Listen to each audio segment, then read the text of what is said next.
kind of scroll through what's in your packet, explain this is the statute that talks about decision on the need for an EIS. And then I'll get down to, there's a flow chart that kind of depicts the process. And so right now I've highlighted where it says RGU, that's the City of Eagle Lake, must make the EIS need decision within 15 days of the end of the comment period or up to 30 days if the decision is made by a board or council, which is the city council. And then you can see there's an arrow that shows if it's deemed there's sufficient information, then the RGU makes the EIS need decision, prepares the record of decision, which includes the finding of fact and responses to all the substantive comments. And then over here it shows if you deem there's insufficient information.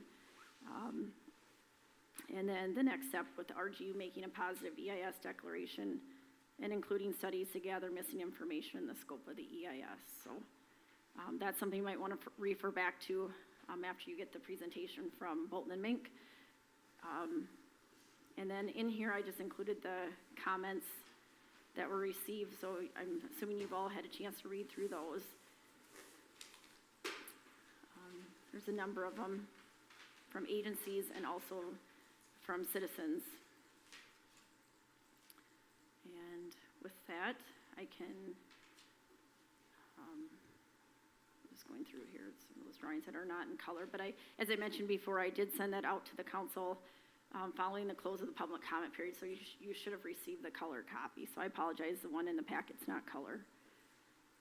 And with that, I guess that's all I have for now. Maybe it'd be appropriate to turn it over to Bolton and Mink for their presentation. Good evening, I'm Dan Donaire, Natural Resource Project Manager for Bolton and Mink. I'm here to speak on the motorsports driving track on behalf of Brad. Could you put up the presentation? My computer's a bit slow here, but it's thinking. Oh, it happens. It's trying to pull it up.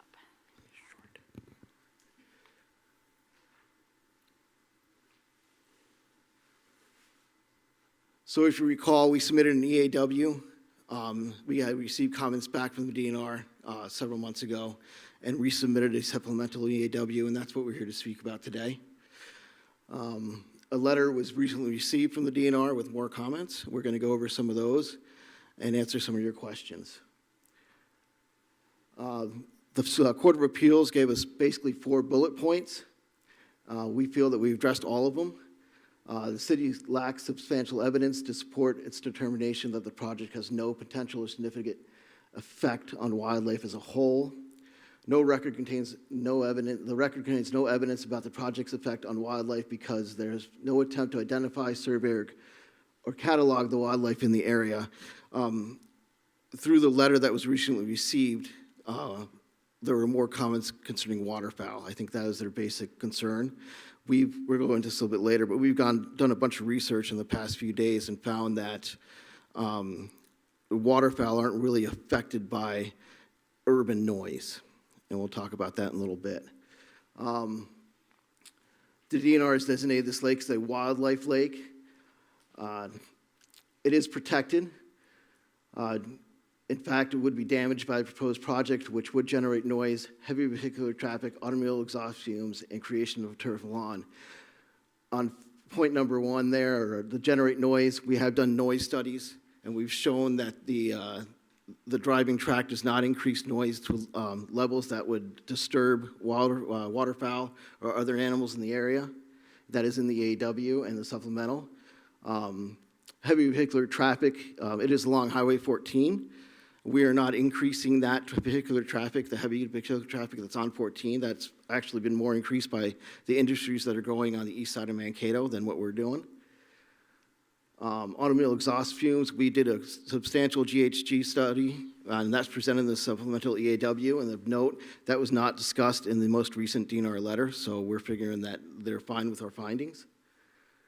And the creation of turf lawn. Turf lawn's only going to be found within the driving track itself. Everything else is going to be native grasses, and we will be having a seeding plan as the design progresses. On C, the city lacks substantial evidence for its determination that noise from the project has no potential to significantly affect wildlife. There are no specific studies on decibels, on levels of decibels that affect wildlife around the country. We've done a ton of research looking into it. What we found in our studies that this driving track is not going to increase the noise decibels to chase off wildlife. What we found in a few studies in other countries in different areas is that a significant urban noise does not affect wildlife. If you have a lake or a pond or a wetland of significant, a higher priority or significant, what's the word I'm looking for? A higher quality wetland or water body of some sort, and the geese or the ducks are thinking they're coming to this area, they will not be deterred by urban noise. They will leave and come back. And there's been studies to prove that.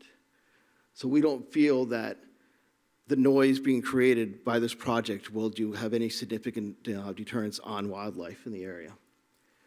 On D, the record should consider data on noise on the shore of and on the water of the lake to determine noise impacts. We have done that in our latest studies. And we have found that the increase in noise during driving hours has no significant impact on an increase in noise levels in the area.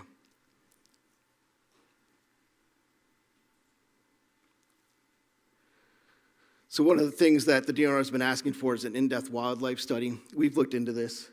We have found that there's no need for an in-depth wildlife study. There's no public data suggesting that waterfowl use this lake for nesting. We haven't found anything in DNR records that show this. We haven't found any research done around the area that gives us an indication that this is going on here. We're not saying that it doesn't happen. Research suggests racing noise will not significantly impact waterfowl behavior. This is what I was getting at. The racing will not take place during prime inversion periods between dusk and dawn. So that's when noise really carries, in the prime in dusk and dawn. I mean, we've all sat on lakes and we can hear loons all the way across the lake, and as soon as that period ends, you can't hear them. They're still there, but you can't hear them. That's when noise travels the most.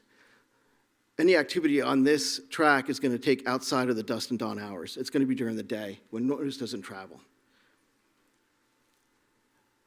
We were looking at effects of racetracks on waterfowl specifically, and we found a study done in Australia. The Australian Grand Prix runs for 4 days every year, and there is a pond in the middle of it with black swans nesting in that pond. That 4 days does not disturb these swans. They stay there during the race. And it's not just the 4 days of the race, it's the warm-up to the race and then the letdown before that race. So it's really weeks that this track is being used with F1 high-performance racing cars that are very loud. What the proposal here is it's street-ready cars that are going to be on this track. They're not as loud as an F1 car. So once again, this kind of points towards a street-ready car, a high-performance car that's not been modified will not be as loud as an F1. And in that study in Australia, those swans stayed there. Again, we talk about the track only being used during the day and not being used between dusk and dawn.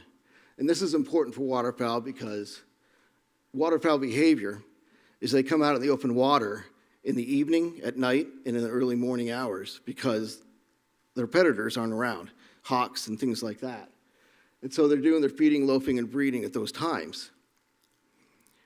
And so any activity during the day should not affect the local waterfowl.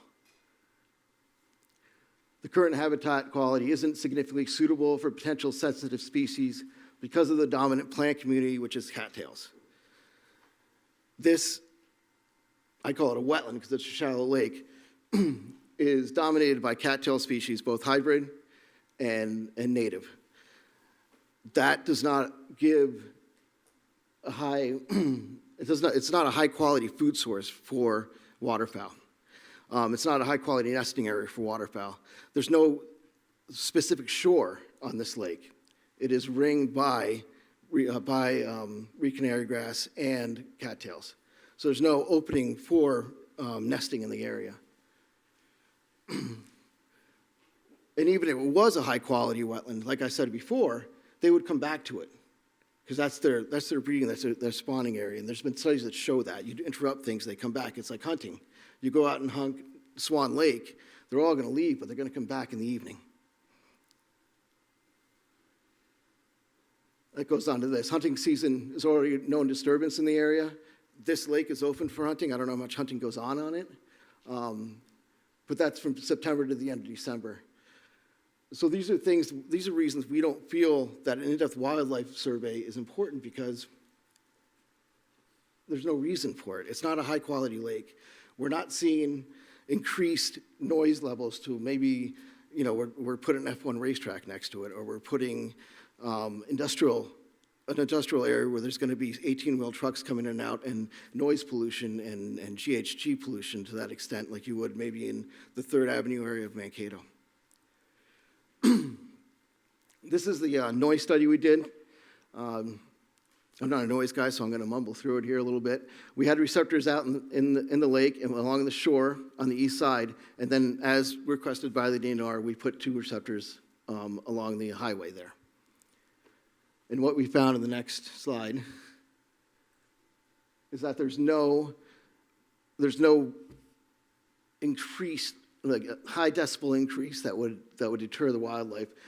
Bottom left corner, this is interesting. The sound increase of 3 dBA is barely perceptible by the human ear. At 5 dBA, increase is clearly noticeable. And at 10 dBA, increase is heard as twice as loud. So what we're talking about, an increase on the right side of the graph at L50 is 0.2, 0.3, and 0.6. So this is a very large increase in noise levels. And when we're talking about, again, we're talking about that inversion rate. So when this track is running, it's going to be at the lowest level that sound is carried through the air.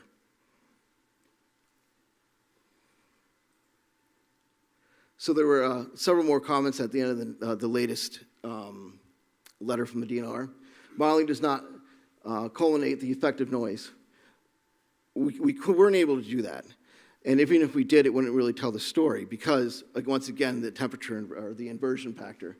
Noise propagates best under inversion conditions would typically occur at nighttime and early mornings. Track will not operate at night, so maximum noise from the track typically is not the same time as maximum noise from the highway. The busiest times that we found, because there was a traffic study done on this area, right, in that intersection right over there, is in the morning hours, of course, people are traveling to Mankato, and in the evening hours when they're coming back from work. So we're not going to be running the track at that time. It's going to be run during the day, outside of the busiest hours when you're getting all the traffic, all the work traffic coming in and out. This next one was mitigate wetland impacts within the Eagle Lake Basin. This kind of threw me off a little bit. There are no direct or indirect impacts from the driving track to Eagle Lake itself. There are wetlands on the site. They are isolated farmed wetlands that are going to be mitigated through the Wetland Conservation Act and the Section 404 of the Clean Water Act as per their guidance. A vegetation management plan has been requested. A landscaping plan will be developed during final design. We have a rudimentary one in there on page 42 and 47. Vegetation management plans are consistent with rusty patch bumblebee management. Our seeding outside of the track will be all native grasses, and it will be pollinator grasses as well, pollinator flowers and forbs and grasses. So it's something we're looking into. We want a native plot of land there. Brad wants that as well. It's not going to be all turf grass, so we will be watching out for rusty patch bumblebees and other bird species and such. Include stormwater ponds to prevent runoff and water quality degradation of Eagle Lake. This will be part of the design process. We must meet MPCA guidelines, state and federal guidelines on water quality through stormwater management. Most likely be done using stormwater ponds. Anything that's going to leave the site will be treated properly, and that's going to have to be approved, of course. Use of lighting that reduces ecological impacts. I think we've said this several times, it's in the AW. We're not going to be lighting that thing up at night. It'll be lower level lighting. It's not going to be high lighting as you would have in an airport. It's going to be lower below the berm, so it won't be shining outside of those berms. I think that's the track. So that's the current layout. Brad, we're pretty set with that layout? Okay. So at this time, I think we believe that we've met all the requirements of the AW through the supplemental AW and answering the few questions we had left here. And what we're looking for is for the council to make a decision on the AW at this point. We just don't feel that the biggest holdups were the noise, which I think we addressed, and the in-depth wildlife study is not necessary for this project. Thank you, Dan. Mm-hmm. Are there any questions from the council? Have you been in contact with the DNR? We have been, yes. We've also been in contact with, we have a biologist that works in out of our Two Harbors area, and she's very well informed on waterfowl and has been in contact with some of the DNR waterfowl people, and that's where we're getting some of this information. Yeah, because I know for me, this was my biggest concern of the public comments that were received was this letter from the DNR that you've kind of gone through their points. They still had concerns about the validity of the noise modeling, and I guess I don't know how we answer that. Right. You said we didn't do the cumulative effects because it'll be kind of that work day time period or whatever, but I'm just, for me personally, I'm just concerned that this is going to continue to be the DNR's press on this project, and if it moves forward, I just want to make sure that all of these items have been completely vetted, so that everybody knows exactly what we're going to get. Right. And when I read this letter, it made me feel like they're not confident in our sound modeling. Understood. The difficulty of the sound modeling with wildlife is the same difficulty with the GHG study. There's no parameters. There's nobody out there saying if you increase this by 5 decibels, it's going to chase off all the wildlife. There's nothing out there. There's no real studies that have done that. And there's no models that actually work towards wildlife and how noise affects wildlife. We did the best we could, and we think it's complete, and studying it from a traffic standpoint, because that's really what's creating the noise.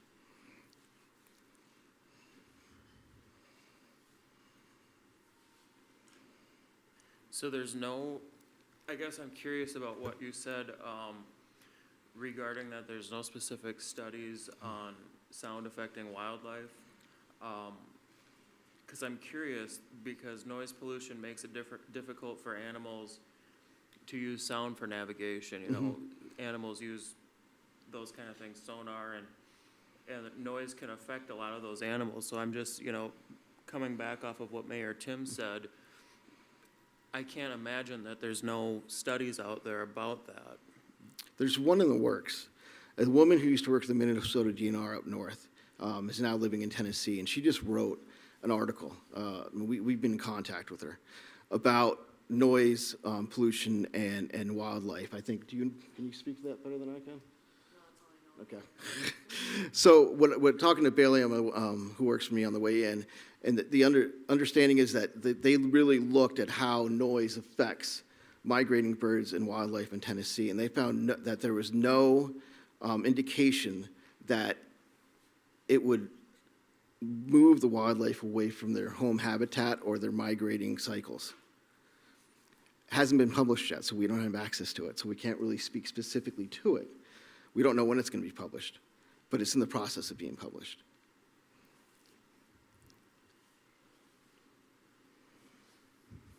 Any other questions from the council? Mr. Mayor, if I could just ask one question. Certainly. You indicated for the bumblebees that you're planning on having natural grass areas there? Native grasses, Did I yes. get that? Native grasses? Mhm. Have you considered whether that's even permissible under the city code? I would assume so, I don't believe it is. to have native grasses. I mean, I know in the city we have some wetland mitigation areas where we've used native grasses and you know, it's regular state seed mixes. Is there any plan in place if you're not allowed to have native grasses? That's a good question. I think we kind of put all our eggs in that basket, just because of my experience with the city and wetland mitigation and I've monitored areas in the city that have native grass seedings. All right, thank you.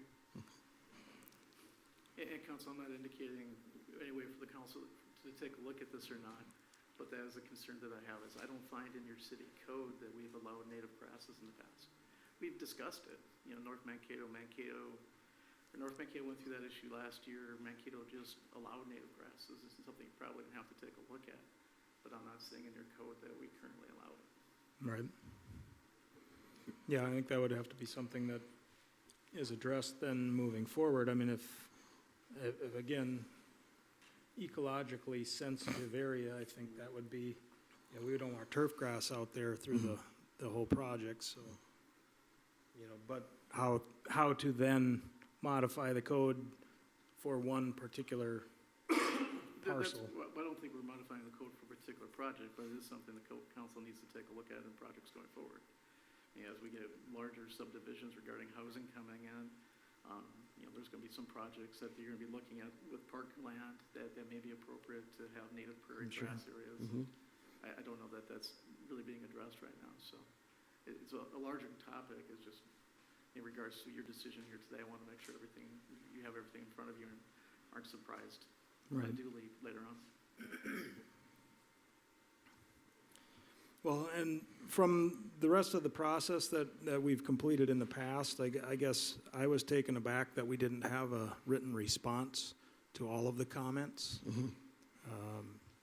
Substantive or not, what we did in the previous phase of our review, you had responded back to each and every comment with how this was either substantive, we're going to address it in some fashion, not applicable to the project, whatever, you know, and we don't have that kind of data in front of us. Are the most recent comments? Yes, yep. Yes. So, you know, the question in front of the council tonight is to either make a negative declaration of the need for an EIS, which is that next level of study, or a positive declaration that we find based upon the study that we've seen so far, we deem this project necessary to continue on to an EIS. Or, and Jennifer, if you can throw the flow chart back up there, if we deem that the information presented to us is insufficient, we would put that back to the proposer to bring that back to us, giving us 30 days now to respond to this. So our 30-day window legally from October 20th until 30 days later, November 20th, we have to respond to this information. So the question in front of us is, do we have enough information at hand to make that decision, or is there additional information that we feel that we require? And I guess for me personally, I was hoping to see a written response to all of the comments that were received. I mean, that's what we did for the previous process. Right. But I think what happened was we kind of snuck into this meeting. It was kind of a last minute Right. that That's Jennifer because got we're us up- on the docket. We're up against the clock Yep, again understood. here. Understood. I think we're all up against the clock on this one. So that's where that missed. That's why I wanted to go over that piece by piece Right. and on that I presentation. appreciate the presentation. I appreciate that information. That's what I was expecting to receive a couple weeks ago, so that we as a council could review that, think about that, mull on that, so we can make a decision tonight. And so what I would like to propose to the council is that we drop down to the second box, postponing the EIS need decision for up to 30 days till our next meeting, where we can receive a written response to each of the comments. Some of them may not be substantive. They might not be anything that pertains to the study. You've provided information here that I believe addresses some of these things. My biggest concern as one of the council members is this DNR letter. And, I guess if I would throw it back in your court, I would ask that there might be some, and I don't know if this is legal, the process, that there might be some communication between Bolton and Mink, the proposer, and the DNR to say, yes, we are in agreement now with what you're proposing to us so that we can feel confident. Otherwise this is going to be a continual noise question, constantly, day in, day out. And we need to have something that we can move forward with. So I guess that's my recommendation to the council tonight. Your thoughts? I would agree, Tim. I think my biggest concern was the DNR letter. I think you've spoken to it very well, but I think we need something more substantial that we can use to come back on, if we need to. But yeah, I think, and what you didn't go across every point in the DNR letter. Right. I think you skimmed across a couple of them, which is, neither here nor there. But yeah, I would like to see something more substantial about not only, yes, that makes sense, or how are you going to mitigate some of these things? You talked about the cumulative, you kind of dismissed that. I kind of had a concern about that too, the cumulative effects, what cumulative, is it Highway 14 traffic and the traffic combined? But there's other things like that. And then just the overall, the waterfowl, the sensor, the study. Maybe that other study will be published by then, but I think their biggest concern was the study wasn't enough. As sensors weren't enough. Obviously, you can take it to the other extreme. You could put 300 sensors on there, and would that be enough? But yeah, I think we need something more substantial in writing, especially to the DNR letter.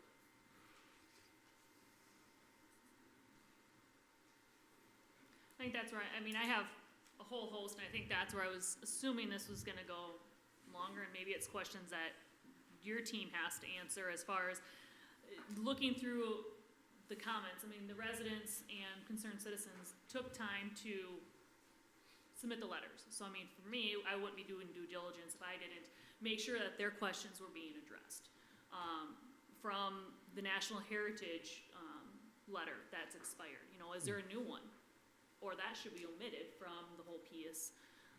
Boxes not being checked, little things, and some much more than that as far as will creeks be flooding because of stormwater, things like that. So I guess I was wanting to at least see or know that those questions from the concerned residents were being addressed in every aspect.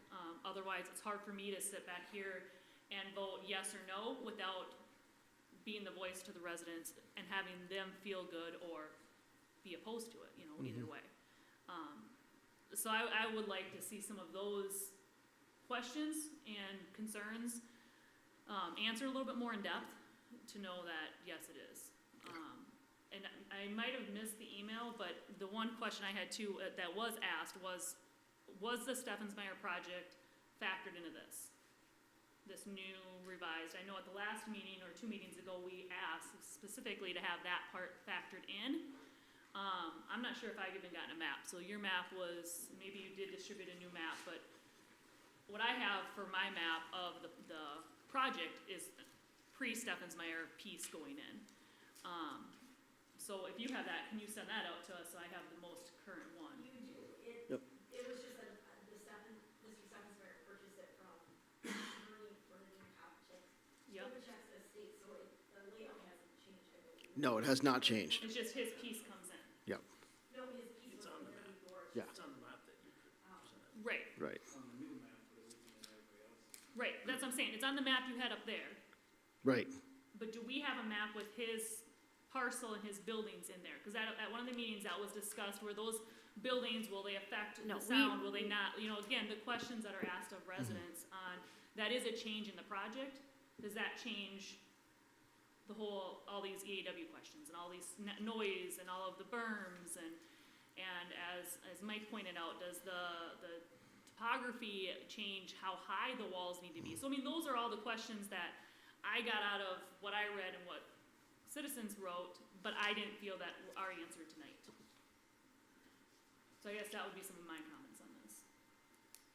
Okay. And if I could ask the attorney, is that, if that's our direction tonight, is to request additional information, kind of what we've laid out here tonight, that would bring us back to, in essence, our next council meeting to make that decision if, you know, You basically would have 30 days from today's date to do that. I believe your next council meeting would be within that time. This is pretty much the latest I think your council meeting could be. So you would have approximately, well, you'd have just under 30 days that information to come in. The notice requirement is that we'd have to have notice to all the individual property owners that we've given notice to every meeting. I'm sure Jennifer's got a nice list put together, so right. we're just putting that out there. And you want to be real specific, if you can be, with the additional information you're looking at having come in 30 days, though, then you're going to be making a decision one way or the other. Is that information that we could have within, let's just say, 2 weeks prior to our next meeting? So that the council has a chance to review the proposer's responses. I'm sorry, I'm just trying to get to my calendar here. So today we're on the 7th. Our next meeting is on December 5th. So 2 weeks prior to December 5th would be the week of November, well, the week of Thanksgiving. Yeah, we can do Is that. that doable? Yep. And to be clear, we're addressing the DNR comments, the letters, and you want the community comments addressed. Is that Yes. correct? All received comments. Okay. Yep. That includes public comments and anything by any of the governmental agencies. Right. Outside of what we have already submitted in the supplemental. Correct, yeah, for this supplemental portion. Yep. Okay. I think it's fair. But yeah, I would like the council to have time to review that, you know, so, not so that it's, you know, December 5th meeting and we receive it on December 2nd and don't have a chance to review it. You know, I'm just trying to look ahead so that we have all of the information in front of us to make that decision. Okay. Yeah, I think we can handle that. So then I would like to make that motion then to, in essence, declare that we have currently insufficient information in front of us and postpone our EIS need decision until our December 5th meeting, at which time we'll have information from the proposer. I'll second that motion. There's a motion and a second. Is there any other discussion?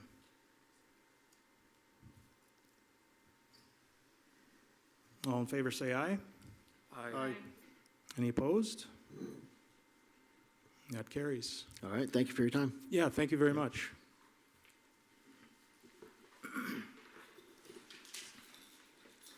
All right, again, I said we do have quite a list of items, so we'll jump right in. John Groutman is here from Bolton and Mink in regard to a few water projects that Yes. we've been contemplating.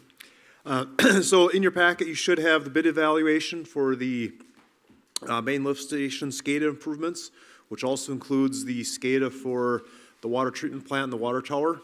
Staff has done quite a bit of work over the last 6 months looking at different features and options that they preferred.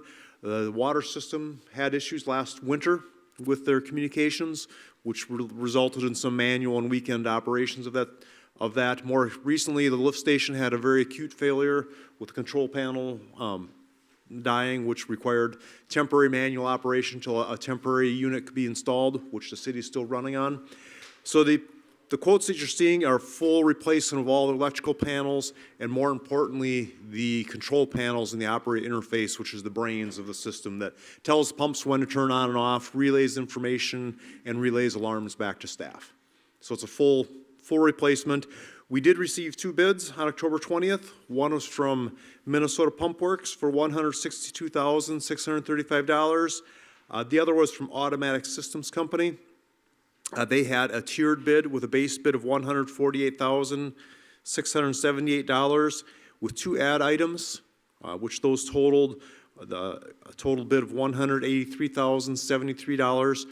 As we reviewed those bids to really be an apples to apples, it was our opinion that the Automatic Systems bid, we should be looking at the whole bid rather than the base bid. There's a little bit of proprietary equipment, and that's why they broke that apart, but in order to be closer to what the intent of the bid was, we believe all their alternates should be included. So with that, Minnesota Pump Works is the lower of the 2 bids. Our estimate is $170,000, so they are below our estimate by a little bit. They have done work for the city. They are currently the one that's doing some of the repair work on the lift station. They've done quite a few other similar projects in the southern Minnesota successfully. So our recommendation would be to accept the low bid from Minnesota Pump Works. We have April 30th as completion date, which so far they believe is attainable. Everything electrical has some unknowns in it with deliveries as they are these days, though. So does this include then the panel at the lift station? Yes, this would be Okay. panel at the lift station, panel at the water tower, and panels at the well houses. So it's a number of different panels. Are we in any danger of limping along on a temp panel, resulting in any potential issues through the winter, or? It's a Frankenstein right now, so, our time is kinda unknown. They said it'll last as long as we need it to, but the way it's installed and stuff is, kind of an unknown. And the way it's installed now, our 3 pumps are actually brought down to 2, so we're only using 2 pumps. And our alarm system down there, with the panel that they had that they could give us, we don't have all the capabilities of our alarms that we would normally have, so. Okay. More alarm systems, residents calling and saying there's something going on. Yeah, basically, the only alarm we have right now is the high level, so, if we get a low level alarm, the pump draws all the way down and, destroys the pump, we won't know until we go out there and we can hear it grinding, so. And then, so if we approve the purchase tonight, we can get it on order. Is there any danger of delays in shipment? I There's know that's currently, been- if it's electrical, there's always risk of delays. That's that's beyond everybody's control. Even as far as there's minor little switches and insignificant components that sometimes can get backlogged. So that's obviously a risk. That industry is starting to hit a little more stability. The worst I think we're getting over, but that is still an unknown. Minnesota Pump Works obviously did the work on the lift station. They know the urgency of it, so they're going to be, proceeding post haste upon approval. And then is there anything that we'll need out in the future, like a secondary component, or this gets us a complete system, or? This is a complete system which can also be integrated, should a water plant ever be constructed. This can also get integrated into the future water plant, Okay. if that was the case. That was one of the things I think staff was looking at, wanted to make sure they had, that we weren't throwing good money after bad if we ever went to upgraded to the water plant. And then Jennifer, you included in the packet the auditor's response in regard to utilizing the ARPA funding. Yes, I did check with the auditor a couple times just to make sure with all the rules and guidance out there, it's an eligible use. And then I also checked with PFA. And what I've been told is if it's eligible under the drinking water, the clean water revolving loan funds, then it's eligible for ARPA funding. So I feel that I've vetted it thoroughly and that I feel comfortable that we're okay to use ARPA funds for this purchase. Any other questions from the council?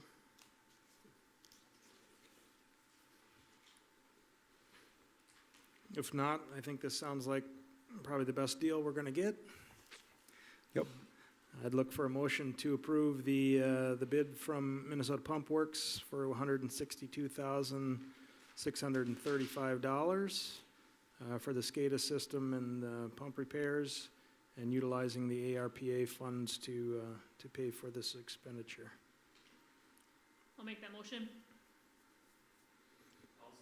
There's a motion and a second. Any other discussion? All in favor would say aye. Aye. Any opposed? And that carries. Do you want to discuss water tower schedule also? So the other component we're looking at is we're proposing to bid the water tower recoatings. November 30th is the proposed bid date. Currently, the water tower coatings are nearly 25 years old. Typically, we would depreciate those over a 20-year life cycle, so they have met and exceeded their life cycle. And if you drive by, you can see the outer coats are peeling, so there's a failure that's going on. It's not the base course, which is the one we're most worried about, but obviously it's becoming a problem and it needs to be repaired in the near future. We are proposing to have completion done by July 1st, so it beats the Tater Days celebration. I have talked to contractors. Right now, the market is pretty open. There are not many projects have bid for next year yet, so they do believe that it would fit the timing well to be one of the first projects out of the gate. The window for Minnesota painting is they can start around April 15th. Any earlier than that, and it's typically it's too cold to weather. So April 15th would be the startup. It's about an 8-week project.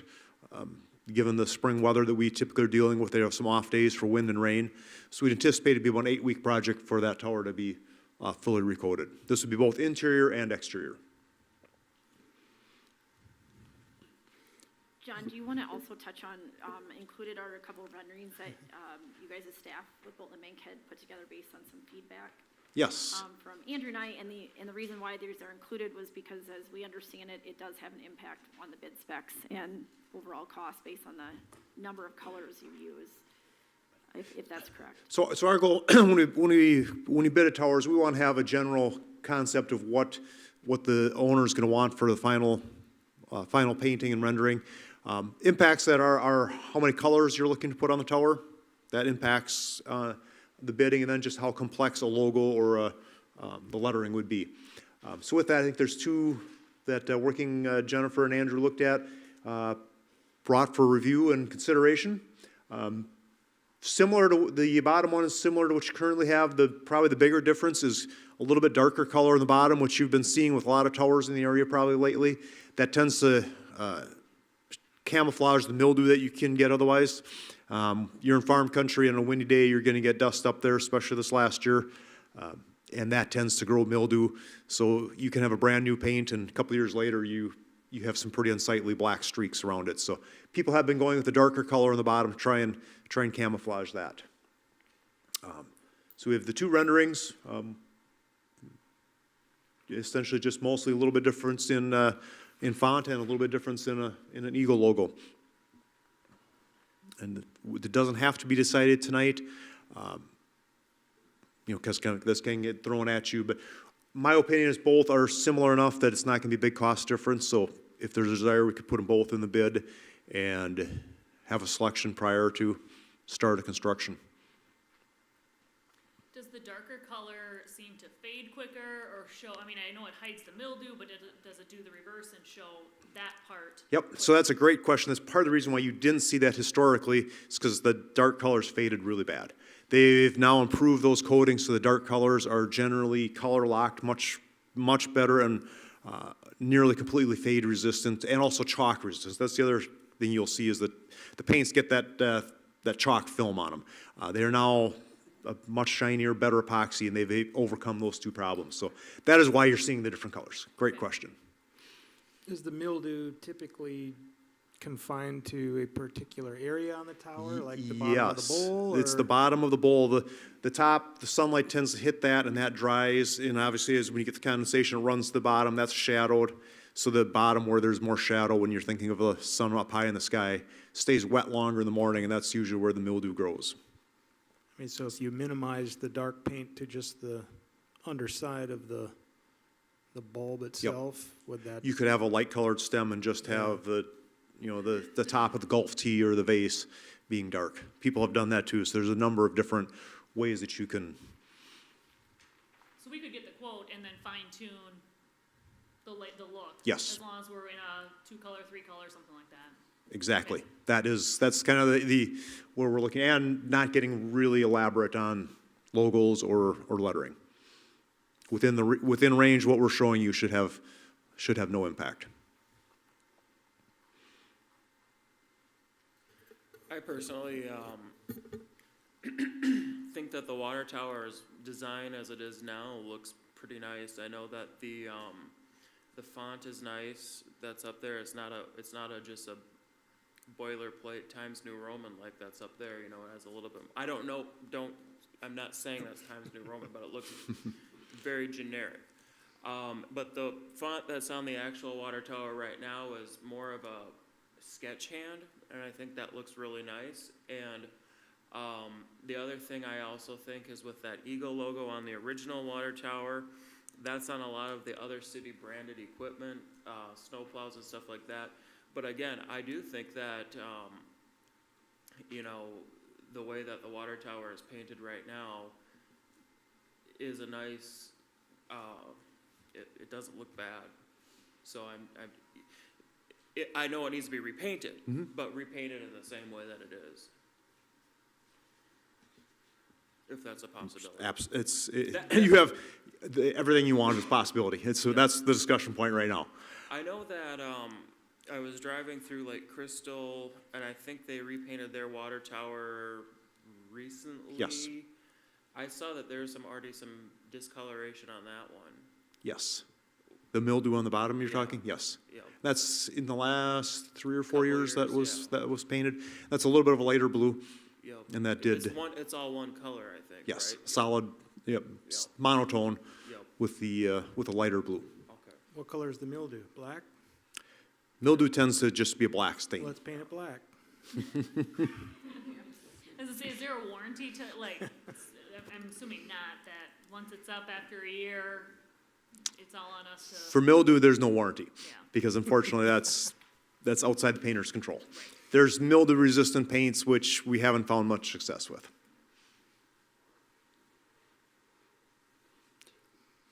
So again, I don't need a final determination on the coatings today, but on the logo, we're looking for approval for bidding on November 30th. And just maybe set up a protocol for a plan to determine a logo, Right. or a painting scheme, I should say.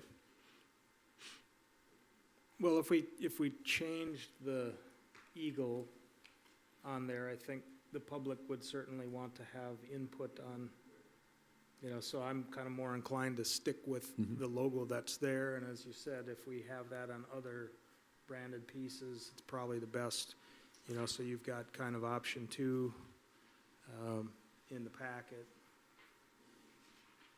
you know, keeping that, so a 2-color with logo. But for the council then tonight, what we need to do is approve taking this out to bid and, you know, kind of utilizing a 2-color approach with current logo. I'd make the motion to approve it to go out to bid, with the understanding that we're still fine tuning the design.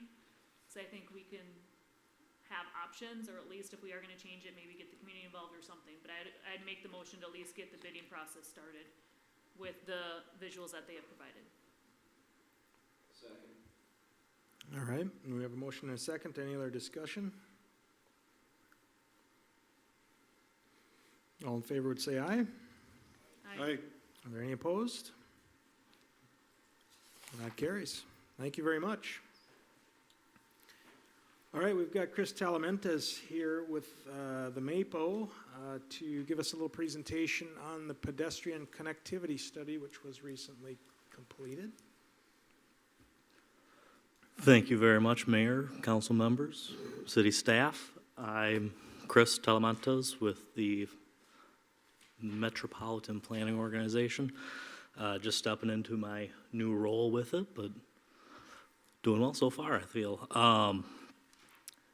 MAPO, Eagle Lake, and a joint effort with Blue Earth County did a pedestrian connectivity study for CASA 27 Agency Street on the east side of town between Thomas Drive and 211th Street.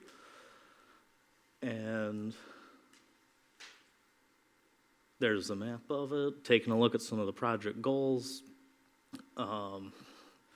Things that we're trying to get out of it was how can we make that area more pedestrian accessible, bicycle friendly, safe, while still being financially responsible and paying attention to the environmental issues that are out there, such as the wetland along the west-hand side of 27. A couple of engagements that they did, and I believe it was Bolton and Mink that was here to present with what they had at that time. Get some feedback from the council here on that August 1st meeting. So moving into our alternatives that were from the study. Oh, right. Those are the issues that we already kind of talked about. Could you go to the next one? There we go. Alternative one that we came up with was a sidewalk on the west side where that wetland complex currently is. That would go from Thomas Drive south to 211th, sort of provide that connection to any future development that would be on that west-hand side, while still providing the opportunities for crossing for the residents that currently live on the east side of Agency. Things that we heard about this one, it would connect for those developments. The concerns, though, were pedestrians still having to cross, as well as impacts to the wetlands that were there. So if we go to the next one, that was taking it, flipping it to the east side, putting standard 6-foot sidewalk. This addressed the issue of the impacts to the wetlands, but then you have less connectivity on that west side, but it still provides that connectivity to the development that's on the east side. Still needs to be crossed somewhere along the line on 27. The next one was, instead of a sidewalk, which one thing I should note on the both sidewalk options, they would include curb and gutter. Curb and gutter, of course, means storm facilities, some extra utilities going in there. Something to think about for maintenance perspective. 10-foot shared use path on the east side was just a slight modification to that. It allows for that ditch instead of that curb and gutter. And it still provides a pedestrian connection. It gives you a wider path for bicycles and for any of the future development that's going through there. One of the downsides to that one was the impacts to the ditch. This one, alternative 4, was another approach to the shared use path. It was kind of back and forth on where it started based on public feedback. The original thought that the consultant has was to take it down between the townhomes and the manufactured housing community.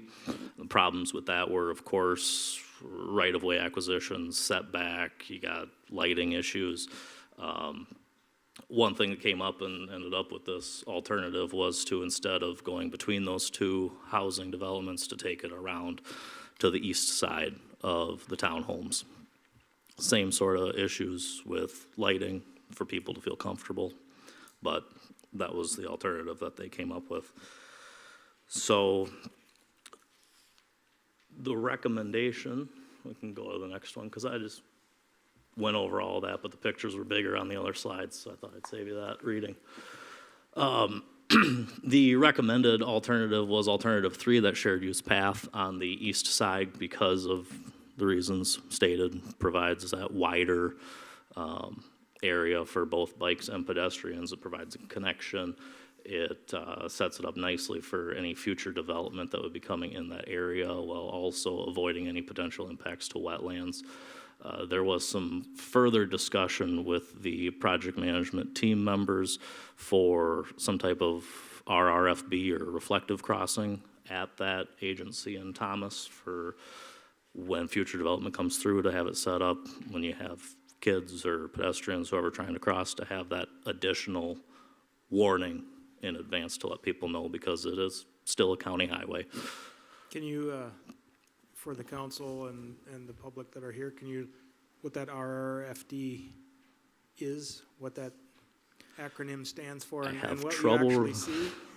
It's a rectangular, rapid, flashing beacon, which is the flashing lights, and I'm not familiar if you have some in town. We do Is have there? one on Parkway, yes. Yeah. Is that the one that only flashes when someone hits it though, or like when there's? Yeah, Okay. yeah, Yep, that's what it would Like be. the one down on Riverfront. right, or up at MSU on that mid-block crossing by Myers Fieldhouse. So I just Yep. Yep. wanted everybody to know what that blinky light was. Thank you. So that is what came back from public feedback and what the project management team will be recommending. So I do have a questions slide in here if you guys have any questions, but at this time, this is the final of the study. So the final report is being put together. This one is just to report out to members of the council what those findings were. Thank you very much. Thanks, Chris. Does anybody have any questions? My question is it actually feasible? I mean, you see it, has Bolton and Maker, whoever engineers done this, looked at the layout over there, and can it actually go in where it's at? Will the manufactured houses be affected with, in their yards, or, because it seems really tight, knowing that you're gonna throw a 10-foot shared use path in there with the steep ditch. So I'm just trying to visualize this fitting in there. Absolutely. What I understand from the project management team meetings with the consultant is that it would fit within the existing right-of-way. And that ditch system, there is the plan, supposedly, I don't know if this body speaks to it with the Fox Meadows development, that stormwater would be redirected to the wetland facility. So then those impacts would be avoided. And then there, in terms of funding and that sort of stuff, I believe Ms. Bromeland will have a report later in the city administrator's report regarding the letter of intent that was submitted for funding So through this is transportation feasible alternatives. Because I know during the open house, it was like, well, we think so, we gotta look, so, but it was looked into, and it is feasible in that location. As far as I'm aware, yeah. But I'm not an engineer. Yeah, at the meeting that we attended, the engineer was really not excited about this option, so. The county wasn't, because Yeah, they were you're- gonna pay for it. Right, not the engineer, but the county, right, so. Well, and Jennifer, maybe you can give a little update too. We'll jump ahead on one of your items, but in regard to the transportation alternative funding. Yes, so we did, the letter of intent was due for the transportation, the TA funding, November 4th. So to get our project in the queue, I guess, if you will, to be even considered in the process, because if we didn't submit a letter of intent, my understanding is we wouldn't score as high going through the process. So basically, we submitted just some preliminary cost estimates for the construction, and I should have taken out engineering, back those out, and I do have those broken down with the help of Brian Sarf. So really all we can apply for is actual construction costs, not engineering costs, and so I will back that out of there. And then there would be a 20% match if the city of Eagle Lake would be funded. And as I understand it, unless the city would, if we're awarded funding, we wouldn't have the money to do construction till, I believe, MnDOT's fiscal year 2027.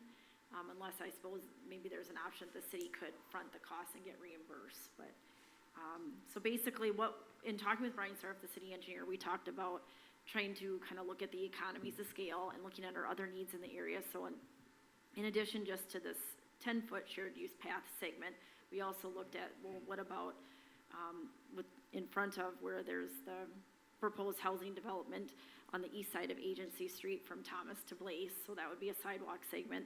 And then over, once you, let's just say you have the path in there, then from 211 to Maple Lane. So thought we'd try to utilize economies of scale and add a couple segments of sidewalk with the project. So that's where we're at with that. And then next step, we'll just work through the process with the Christopher and Maple and MnDOT and everybody that goes through that process for the TA funding.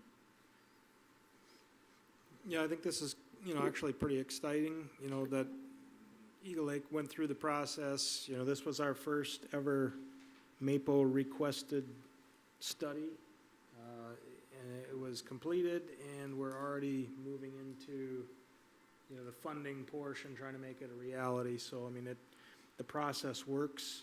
Maple does numerous studies for transportation pieces every year all over our region. So, it's kind of nice that we can show the process and how it works. And so I think it's exciting, and especially since we do have development pressure and, continued growth in that area, that this is going to be a great addition to bringing people up into the core of the community. So, any other last questions on that study? Then our last presentation we have tonight, Lisa Grappentine is here to discuss the Affordable Housing Action Plan for the Mankato area and how that impacts us. So I'll turn it over to you, Lisa. Sounds good. Good evening, Lisa Graffentine with Development Services. I'm working with both the City of Mankato and Blue Earth County on the development of their housing plan. As you know, in 2020, the county did a countywide housing study, and the housing study is really a tool that identifies what demographic changes are happening within your county and takes those, looks at vacancy rates, sale prices of homes, and then puts forward recommendations. What can you expect to happen for growth trends within your community over the next 5 years, for instance. And housing studies are great. They provide really good information, but a lot of times communities will do them and then they put them on a shelf and just kind of forget about them. And so what the city and county really want to do is to take a look at what does the housing study say that we need, and then also to have a significant community engagement component to find out, what do communities want? How can we ensure that if resources become available, that our communities are accessing those funds? And so as part of this, again, making sure that our communities had access to the information on the housing study. We also thought this was a great opportunity to provide information on the resources that the Blue Earth County EDA has available for communities, whether that's, home buyer education. There's affordable mortgage products for people looking to buy homes. They're working on a community land trust initiative. So there's also information on your packet on some of the current initiatives that they have. But as I said, kind of the last part we really wanted to do was just to give each community, and this is all voluntary, we're not forcing any community to kind of engage in this process, but really just, talk to you about, what are you seeing within your community when it comes to housing needs, whether that's, what are some of the housing challenges that you're facing, is housing a priority in your community? What do you see as kind of some of the future housing needs that you have? And so I believe it's on like page 176. If I looked, yep, so just kind of past this, there's kind of a series of questions that we've been posing to each of the communities as we work through this process. And again, what we want to be able to do is to figure out, if we go to a community and they say, we've got a large share of older homes that really are needing a lot of repairs. We want to be able to ensure that as resources become available, we're connecting those communities then to programs that help fix up homes. Or if communities are saying, here's kind of a gap we have. I just met with a community last week that talked about how, they have homeowners maybe that don't qualify for some of those programs, but are just getting by, and so they can't afford to maybe put in new windows. So can we create maybe an interest-bearing rehab loan program that can be available for residents? So again, any ideas kind of on the table as it relates to this? I know some communities get a little skittish when they hear, the word affordable housing, but we also talk to the communities about the fact that, sometimes maybe you have people that are seniors living in their home, and because there's no rental housing options available, they're staying in their homes. And so then they're not freeing up those entry-level homes within their community for people that could be looking to kind of buy their first home. So we also kind of talk about it, again, from that whole spectrum of housing. We're not just focused on rental housing, we're looking at home ownership, we're looking at existing housing, and, are there needs for rental rehab, homeowner rehab, any ideas, questions, and thoughts that you may have. So again, some of the questions we just wanted to pose to you to see if you had any feedback on that we could incorporate within the plan is that, again, do you have any challenges within your community? Maybe what are some of the top, 3 that you have? How does it compare? I know a lot of communities, you face a lot of priorities, from infrastructure needs to roads and bridges and all sorts of different priorities you have within the community, but how do you see kind of housing comparing to your other needs within your community? Any barriers you have to addressing those needs? And then anything else that just maybe questions you have or ideas that you would want us to think about as we incorporate it into this plan. So with that, I'll open it up to any comments or questions that you have for me as it relates to this process or thoughts that you have. Any thoughts? So is this something, Lisa, that you would like maybe a response from the city to help go into the study as far as answering some of these questions, or? Right, the information is useful from the standpoint of, again, if we have, for instance, 3 or 4 communities maybe that say, we need some resources to help fix up older homes within our community, then we can ensure that we're kind of putting together resources and information on different programs that are available. Others may say, we'd like some, we've got vacant bare lots within our community, and we'd like to see some opportunities to build new homes on those lots and to do some infill housing because infrastructure maybe is too expensive to extend.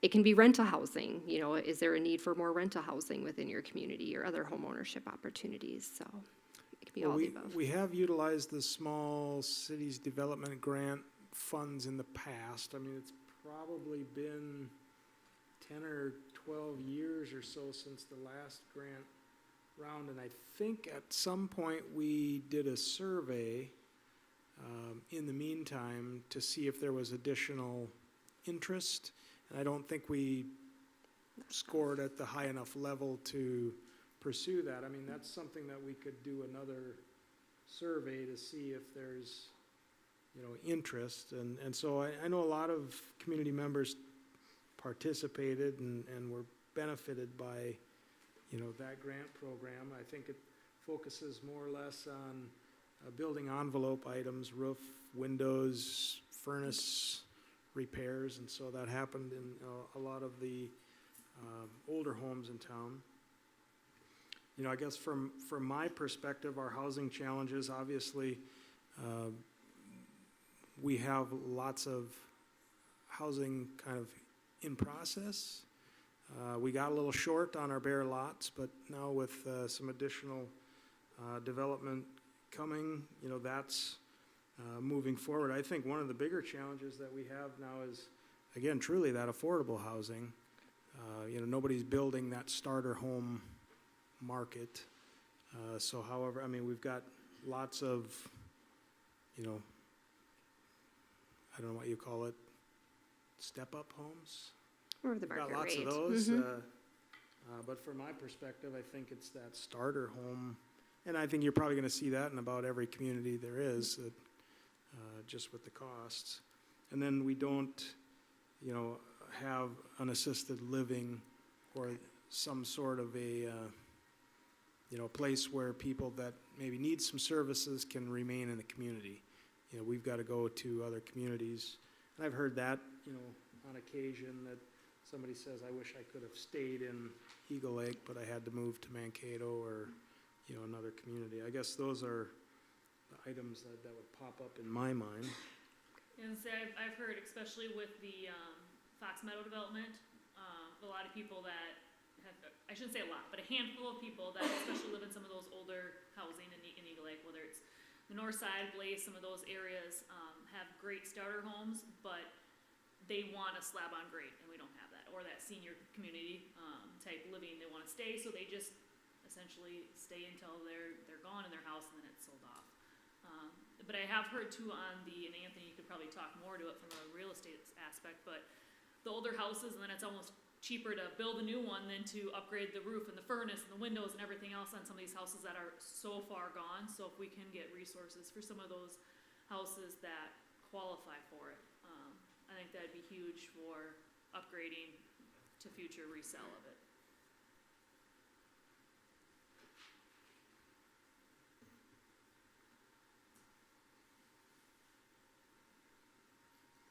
I'd rate housing as a high priority in our community. I mean, that's really our bread and butter. We don't have a whole lot of commercial properties in Right. town, so, you know, housing is really, you know, kind of the main focus here, so. I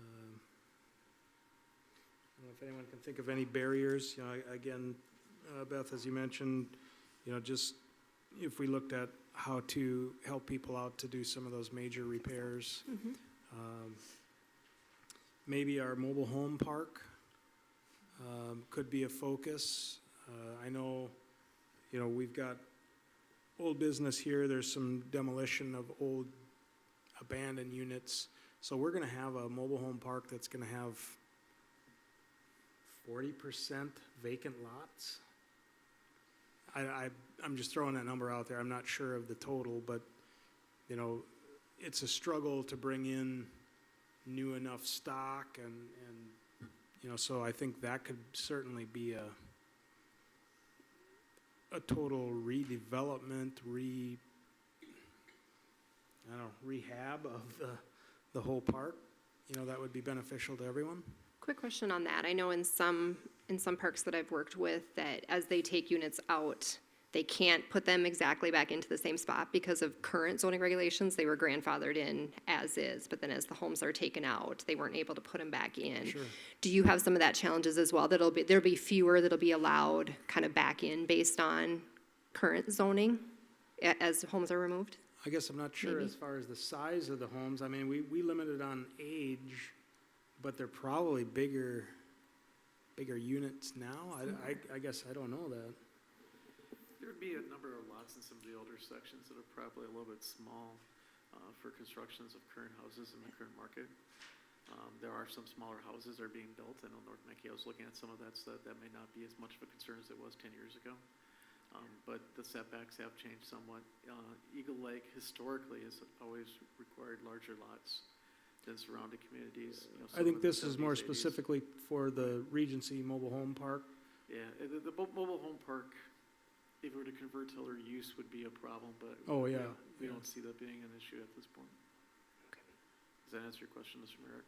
Well, I think bringing a new mobile home in, some of them are larger than the pads that an old home went off of, so yeah, then you're, We expect that Regency will have some redevelopment of their Yeah. pads and how they restructure it, so that they'll probably lose the number of spaces, but we don't have any control or know that they're gonna do that at this Right. point. I think that'd be a great spot to tackle though, because, I mean, Mankato has some beautiful, facility, or, you know, mobile home areas and stuff like that, and I think Eagle Lake gets a bad rap just for what it was or what it is, when it can be something very nice. I think the other thing I'm hearing too a lot of, and I think it's because of the Fox Meadows, is everything's apartments. We don't need more apartments. We don't need more people screaming through town. So I caution too much, or like the renters. And I always have to tell them, hey, you know, some of our friends are renters and stuff like that. So don't give all renters a bad rap. But not oversaturating Eagle Lake with that, because we are wanting to be that small, safe community, quiet, kids playing and stuff like that, but not having the college students now taking over our community and just coming to stay and go party downtown or something, so. Mr. Mayor, Ms. Bromeland indicated that I maybe did not answer your question directly, the way Kim proposed it, so. The lots in Regency right now would be grandfathered in, and they could bring things that are gonna be the same unit. The issue that they have is that most of the units that would be the size of what would be qualified for would be too old for them to be able to bring in. That's why we expect that there's gonna be some changes kind of going forward. It has more to do with the state building codes and what they're allowed to bring in there than anything to do with our city code at this point. sure. So you've seen this before? Some other There's, because they're typically they're smaller, Yeah. smaller homes compared to what's maybe built today on much smaller lots too, so. I guess that's all that, I can think of off the top of my head. you're awful quiet. I guess I would just echo what Beth said. I know a handful of people, have talked about patio homes, slap on grade homes. That's mostly what I hear. People talk, primarily about, moving from their house, when they're of a dignified age, and,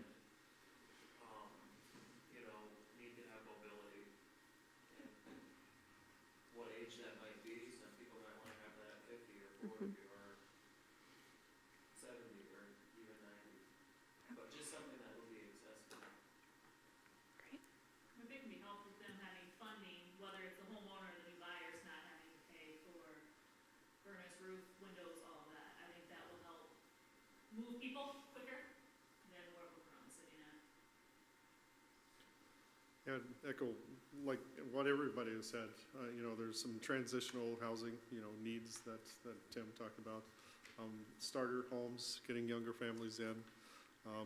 We also have done some work at the EDA that is going to be published here in the next month or so, talking about some of the lower end incomes that we need to start making sure that we have some kind of options for.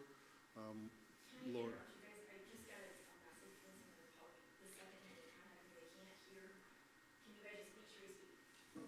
Make sure you guys speak right into the microphone, just like I'm demonstrating here. No, I've had some feedback from residents. I'm sorry to interrupt you, council member, but just everybody speak right into the microphone. Thank you. No, that's something I will get when I get home as well. So I get that every time I get home from a council meeting. So no, but the same kind of things, transitional, not low income, whatever you want to call that, but the median income kind of things. But like I said, we have done some work that I think we can share from the EDA coming forward here in a pretty short time. Great. Perfect. All right, anything else? All right. If not, I appreciate your time, and we'll incorporate this feedback into the overall plan, and the city and county. Tentatively, right now, we're scheduling that both groups will be approving their plan probably in December, maybe January at the latest. And then again, it's going to have kind of an actions steps as part of it, so it'll provide a good guide for staff that are working on housing issues throughout the county. So appreciate all your feedback. Thank you. Thank you very much. All right, well, that's a kind of a transition into our old business. This is an update on the Regency Mobile Home Park demolition process. All right, Mayor and City Council, just a real quick update. I've been in communication with the park manager. She said that they've run into some issues with dumpsters and just the logistics of everything, but they're working to demolish 4 to 5 units yet in 2022, and then about the same in 2023. So here's an email from the park manager. She said, the information I have at this time is that they will get started in December. We have to hire someone to do it as dumpsters are an issue. I think 4 to 5 will be done this year. We will have the others down next year. They may try and see if they can do the ones in-house as dumpsters. Dumpsters may not be as big of an issue then. And I will also just kind of go off of the discussion we just had that the city attorney and I did review city code as it relates to bringing in new units, and the Regency Park did pull permits for 2 brand new units to come in, so we reviewed what applies as far as, because we have a couple different sections in our code, and we just have to make sure we do everything right, and the league also has some guidance on that, which we've reviewed as well. So just want to make sure that we kept this on the radar, that we don't overlook the mobile home park, and I want to give you an update, and I'll just keep in touch with the park manager. Okay. All right, then we'll move into new business. Again, we've got a number of items here, so we'll move through. Some of these we've already addressed, but the first is a detachment request from Leray Township. for parcels annexed for the proposed motorsports park. And so Jennifer, I'll give you a little background, or let you lead into that with a little background. Sounds good. All right, Mayor and City Council, in your packet, there's a letter that we received from Luray Township following the last regularly scheduled city council meeting. They are requesting that the detachment process be started for the parcels that were annexed into city limits for the Mankato Motorsports Park project. Also included in the packet is a copy of the joint resolution between the City of Eagle Lake and Luray Township for the orderly annexation of those parcels. There was a provision included in the resolution known as a reversion clause, stating that the property, if it's not developed, should and retains its rural character 36 months after the execution of the agreement, that the property would revert back to the township, with the parties agreeing to follow the detachment process as outlined in Minnesota Statute Section 414.06. And I just wanted to point out that the date that the agreement was signed by Luray Township following the city council approving it was October 8th of 2019. So we've just met that 36 months. Doing some research, my understanding is if the city and township were to do a joint resolution to detach the property and a petition or request is received from all of the property owners, and that doesn't just mean like one from each of the parcels, it's everybody that's might be attached to as a property owner to the parcel, so there could be multiple people to one parcel. They'd all have to agree. If everybody agrees to it, then no mediation or hearings required. If the city and township do a joint resolution to detach a property and no petition request is received from all of the property owners, then we have to have a hearing scheduled and a mediation is required. I did talk to the lady from the Office of Administrative Hearings, and she couldn't give me an exact figure, but she did say, don't be surprised if your costs would run around $10,000 when it's all said and done. I don't know, I'll let you discuss this, but whatever you decide, if you do decide you want to move forward with detachment, there is a resolution following the other items that were referenced earlier, and I can turn over to the city attorney and let him.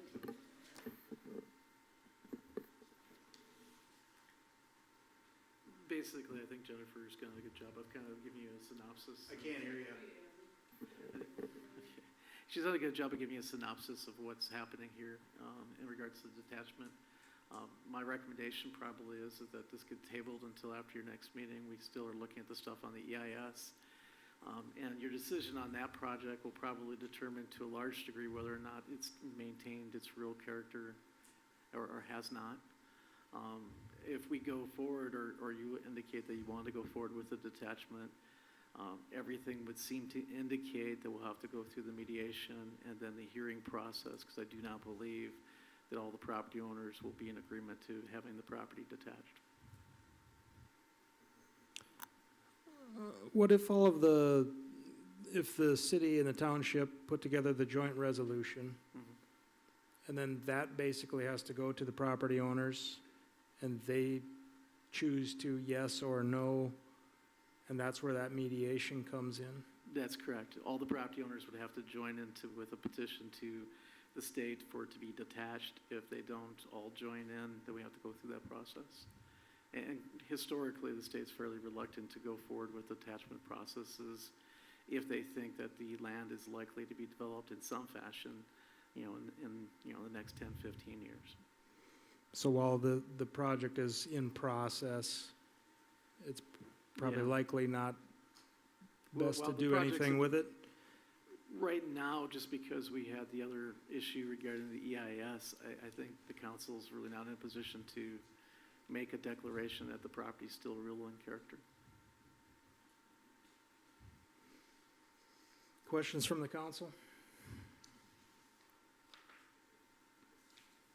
If this detachment process was to go through and it went to mediation, I mean, how long is that process? I mean, is it several months? Because then within that several months, it could get developed, well, probably not, because if it goes to the court again, it gets appealed and stuff. I think I answered my own question. Never mind. To answer your question, the likelihood is if it goes through the mediation process, we're looking at somewhere between 6 and 8 months before the property could be detached. We don't have to go through a court system or anything like that, but there's there's a number of things that would be problematic, and we have a number of property owners that would be here that we'd have to schedule around that makes it unlikely that it would happen quickly. Do we know if the landowners want to go back to the township? Or is that something is that something that we find out eventually, or? We have not asked the landowners what their requests would be at this time. We can assume that the landowners, in particular those that have contracts with Mr. Bass, would object.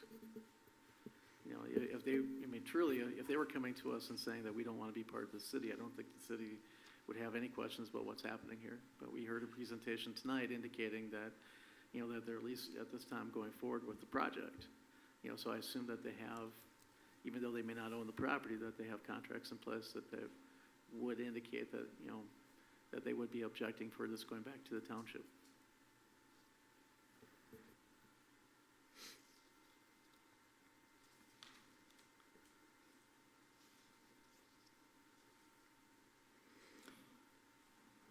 So if we are to table this tonight until next meeting, then after the EIS need decision, we can determine how to proceed.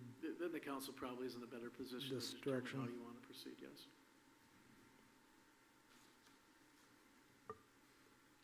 I'm not saying that one decision absolutely makes, Right. that you have to follow it for both decisions, but there would seem to be some logic in it. Yeah, the drawback is you detach, the land is purchased by Mr. Bass. Yeah. There's a request for annexation. It's just a big mess, so, To a large degree on either one. I mean, if you Right. ask for a more EAW, and you're telling him he's got to go through that project, and then all of a sudden it detaches, and you lose control over that project, I can imagine that he's not going to be particularly happy with that.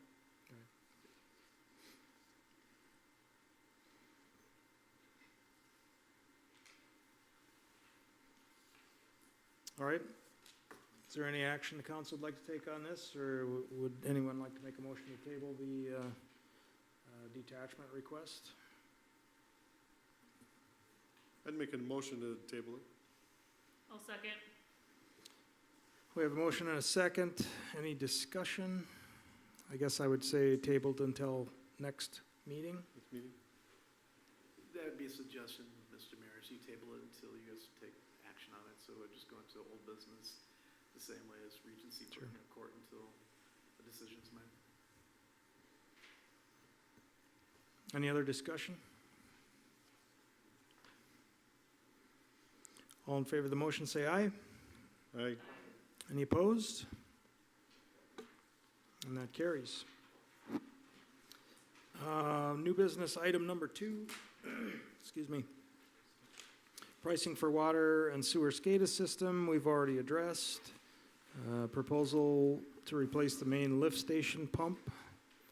Is that a portion of the SCADA proposal then again? So the next item we should be up is, well, number 3, let's see. Oh, no, you're right, Mayor. I gotta go back up one. I'll go back, sorry. So when we were talking about the SCADA system, one of the conversations that Public Works Director in training, Andrew and I had, was are there some other immediate needs that haven't maybe been planned for, funding set aside for, that we need to, we've got this money available, what can we do to better improve our system? And one of the things Andrew had come up with is utilizing the ARPA funding to replace pump number 3 at our main lift station. And I'll just quick summarize it. If you have questions, Andrew can answer with more specific information. But according to Andrew, pump number 3 is approximately 14 years old and has about 8,000 pumping hours on it, and should be replaced soon. There is a quote that he obtained from Minnesota Pump Works for new pump and installation in the amount of $21,370.69. As was noted before, Minnesota Pump Works performs lift station maintenance for the city. We've got a working relationship with them. And then again, I just cited the ARPA funding, and I vetted this again through our auditors and contacted PFA. So if you are in so inclined to go ahead with this, we would just use ARPA funding for this as well. And our total allotment that we have is $337,354. And now you've already approved using $162,000. So we can, kind of track and show where we're at with this. So anyways, with that, maybe I'll turn over to Andrew, if he has any additional information he'd like to share. I don't have too much more information. Talking with our maintenance people that come out and do the inspections and stuff at the lift station, it's getting to be about the time where you would replace the pump and, instead of waiting and having to take it out of our budget, as an emergency, where we can kind of pre-plan for it and, take care of it now, and then we can keep this pump that we have and in the future get it rebuilt and have a backup pump, so if one of the other ones were to fail, we have a backup.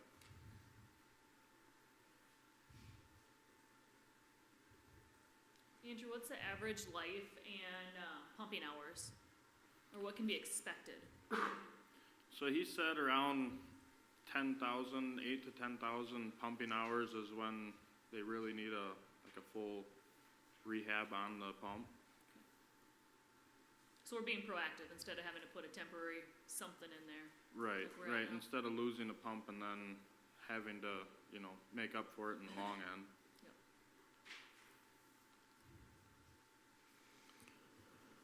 Do we want to add rebuilding that pump to this project? Did you check on the price on that, Andrew? I can't remember. If I you didn't, mentioned we it. kinda talked about waiting on it, we could get pricing on it and see what it costs to rebuild it right away and have a, new used pump at our disposal when we need it. So I'm assuming we have at least 3 pumps, right? Then pump 3. Correct, yep, Is there more than 3, or? not at the main lift station. Okay, so there's 3 pumps. And And they're all about the same age, or this So- one's the oldest, or? So this one is the oldest, the other 2 have been replaced within the last 5 years, I believe, Okay. so.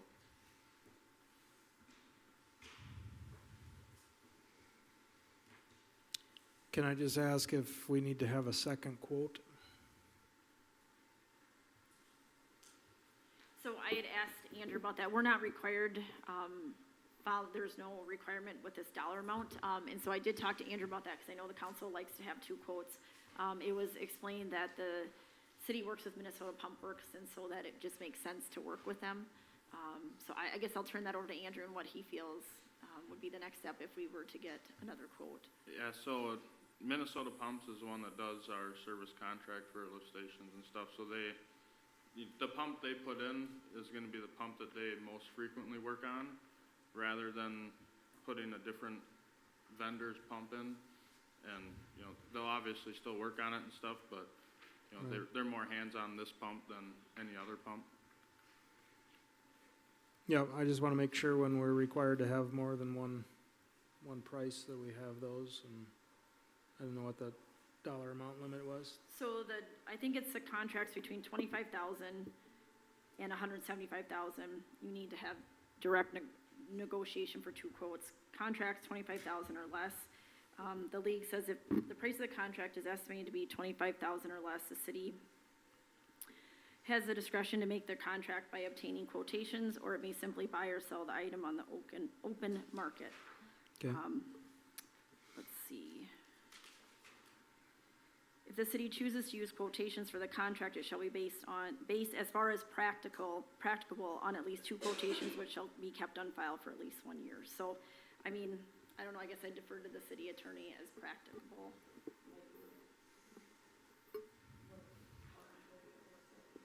If the council feels that this is going through the open market, the council has authority to authorize it without getting a second quotation. The fact that, I think that's pretty much what staff is indicating, is that this is just what we would normally see. There's not a lot of negotiation on those type of projects. Certainly if council feels more comfortable, a second quotation could be obtained. I'm not sure how long this quote is good for. I know that generally they're about 30 days, but 10 days. 10 days. Well, as a practical matter, the 10 days just doesn't apply when they're giving a city quote. You know, particularly when they know the council wasn't going to be meeting until after that 10 days. So we would need any quotes, would have to be 30 days, Yeah. otherwise it's going to be open market, right? No, I mean, if this is the pumps that we use, and that's all fine. I just want to make sure that if we're, we're spending a bunch of money, we, keep looking around. I mean, we get, multiple quotes on copy machines and different things, and so, but I don't have any real heartburn over this. I'd rather have a brand-new pump down there. Sooner the better. Right. Andrew, did they give you turnaround time, or what are we looking at for getting this one installed, or would it be April with the other one, or what are we looking at? It would be sooner than April, but at this point, it doesn't have to be because we can't use pump 3 until we have a triplex system down there. So, which would be when we get our SCADA system in down there, so. Would it save anything by waiting and having them put it all in together? Or probably not, no? My guess would be is that they would probably order it and then bring it with them when they do the next service agreement. Okay. Is how I would propose it to them to install.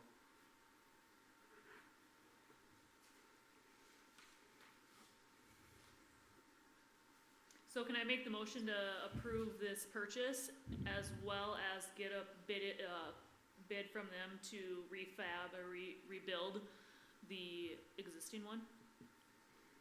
Sounds like you just made that motion. Is there a second? I'll second. We have a motion and a second. Any other discussion? All in favor, say aye. Aye. Any opposed? And that carries. Jumping in then to the next item, proposal for the maintenance of well number 3. All right. Next up here, we've got the request for maintenance on well number 3. So Andrew has an estimate from Thine Well, hopefully I said that right, to set a drill rig up over the well, drill and lift debris out of the well. It sounds like the estimated cost to clean and develop the well would be $23,750. But I did note on the estimate, it said the invoice will reflect actual time and materials, so it's just an estimate. So I don't know, Andrew, if you have anything extra that you would like to add about the process and what's all involved with that. Yeah, I think I'll revert to John. He knows a little bit more about the whole process and can better explain why this is needed than I can. Sure. So you have a well that's drilled in soft sandstone. All sandstone is going to have a little bit of sand that's going to build up. Every well has it. It's a bit of a sand trap. It can build up, doesn't cause any problem until it starts to impact capacity. You're starting to see that, so it needs to be scheduled.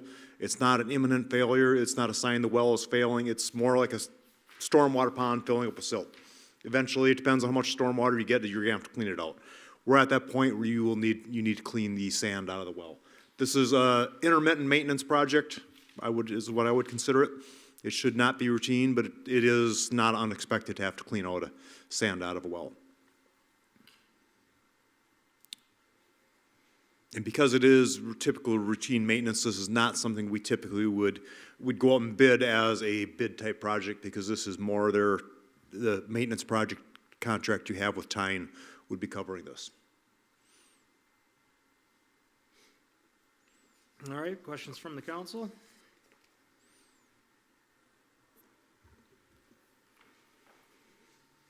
If none, I'd look for a motion to approve the bid from Thine Well for $23,750 for maintenance on well number 3. I'll make that motion. I'll second. There's a motion and a second. Any other discussion? Mayor, can I interrupt? I didn't catch this with the last motions, but can you guys state in the motion that we're using ARPA funding? I apologize, I didn't ask you about that. Okay, I'll make the motion to use ARPA funding. I'll second. Any other discussion? All in favor? Aye. Aye. Aye. Any opposed? And that carries. That would hold true then for, I know I mentioned it on the first one, the 162. Does the council agree that all of these water, well, and sewer items should be utilize those ARPA funds? Yes. All right. Moving on then, the pay estimate number 1 and the final for the 2022 sanitary sewer and water main extension project. All right. In the packet, you'll find contractor's pay request number 1 and final for the 2022 sanitary sewer and water main extension project. The pay request totals $28,811.50. Just to give you some background, the city was unable to obtain the necessary easements from the Reagan family to move ahead with the full project, so the scope of the project was scaled back to simply the installation of a new hydrant, and so that's what you're going to see in that, the cost for the pay request number 1 and final. Our engineer, Brian Sarf with Bolton & Mank, recommends payment be made to the contractor, so we just need a motion this evening authorizing that payment. And Bromling was fine with the partial contract, and they did. Yeah, Partial Mark work. was very agreeable through the whole process. I'll make that motion. I'll second. So we have a motion and a second. Is there any discussion? All in favor say aye. Aye. Any opposed? And that carries. Have we heard if there's any moving forward with any connections from the 2 properties? I have not heard anything. I did send a letter to 800 Parkway Avenue advising that our code requires connection to city utilities if they're available.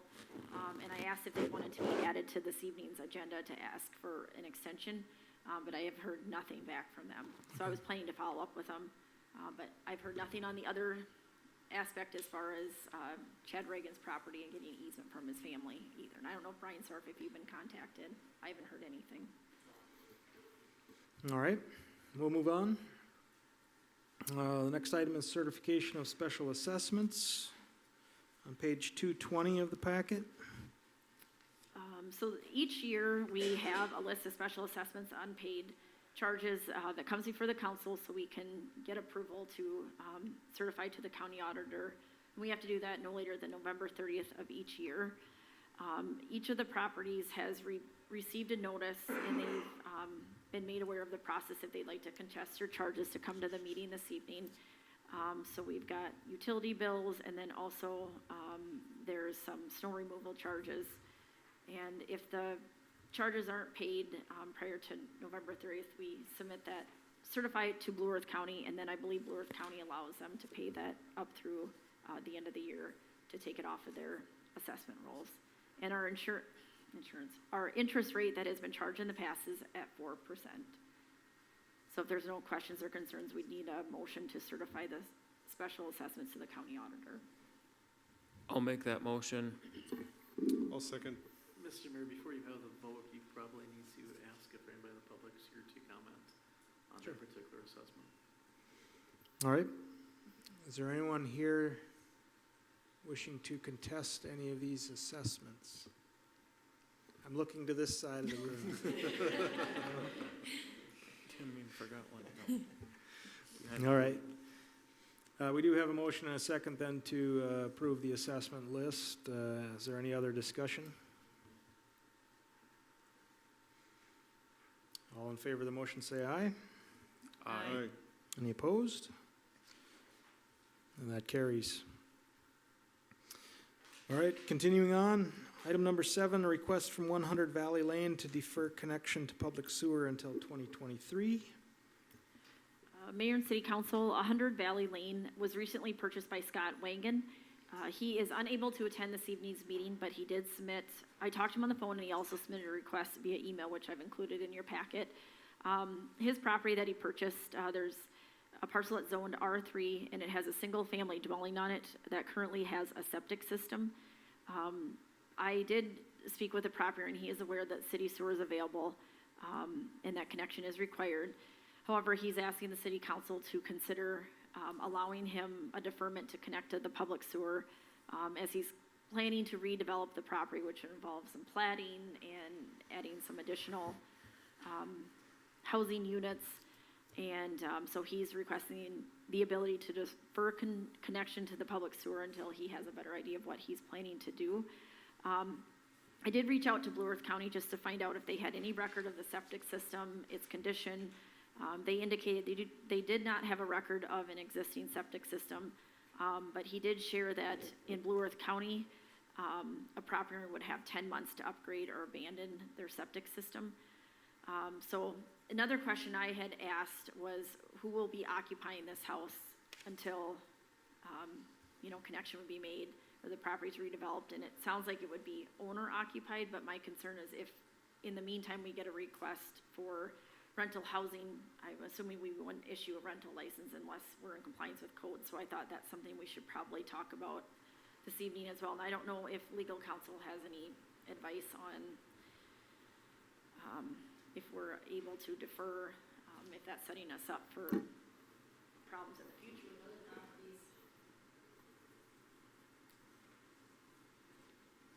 It's a practical matter. I don't have a problem with us deferring to 2023. I'm a little concerned about just saying that, whether that means January 1st or if it means December 31st. But if he's going to come back with a project that's going to redevelop it, would seem to take some care of some other issues that we have. I think it's something we have to deal with on a case-by-case basis. And because it has to be on a case-by-case basis, I'm not concerned about setting a precedent if we allow it in this particular case. He's going to have to take care of it within the 10 months, otherwise the county will come and have concerns. Yeah, I do agree with Administrator Bromelin, though I don't believe we would issue a rental license if the property is still on a septic. Yeah, that would be appropriate if that doesn't meet our rental requirements. So does the county establish that 10-month period from the time that it was closed, the purchase? Because if we're going to defer it to 2023, would we defer it to that time, 10 months from closing to follow along with kind of the county's requirements? You think you can do that? It's from the time of purchase or transfer when they would do their 10 months or notice that the septic system no longer is failing. So they have a number of different things that can trigger their 10 months. Here, I would expect that a time frame for the council, if you're looking at, is give them 6 months to give us plans on what they plan on doing with the property. And then we can always extend the period of time where he's able to use that before hooking up to city utilities. 6 months would seem to make a lot of sense, because I don't know that we would be doing any kind of connections to that property prior to April anyways. So if we can establish a date 6 months out from now to either have plans in hand, we know what's going to happen, or if there's a request for extension, that can be taken up at that point.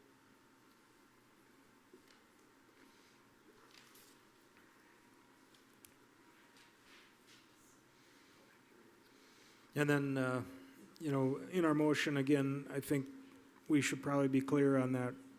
No rental license would be issued on this property until the sewer is in compliance.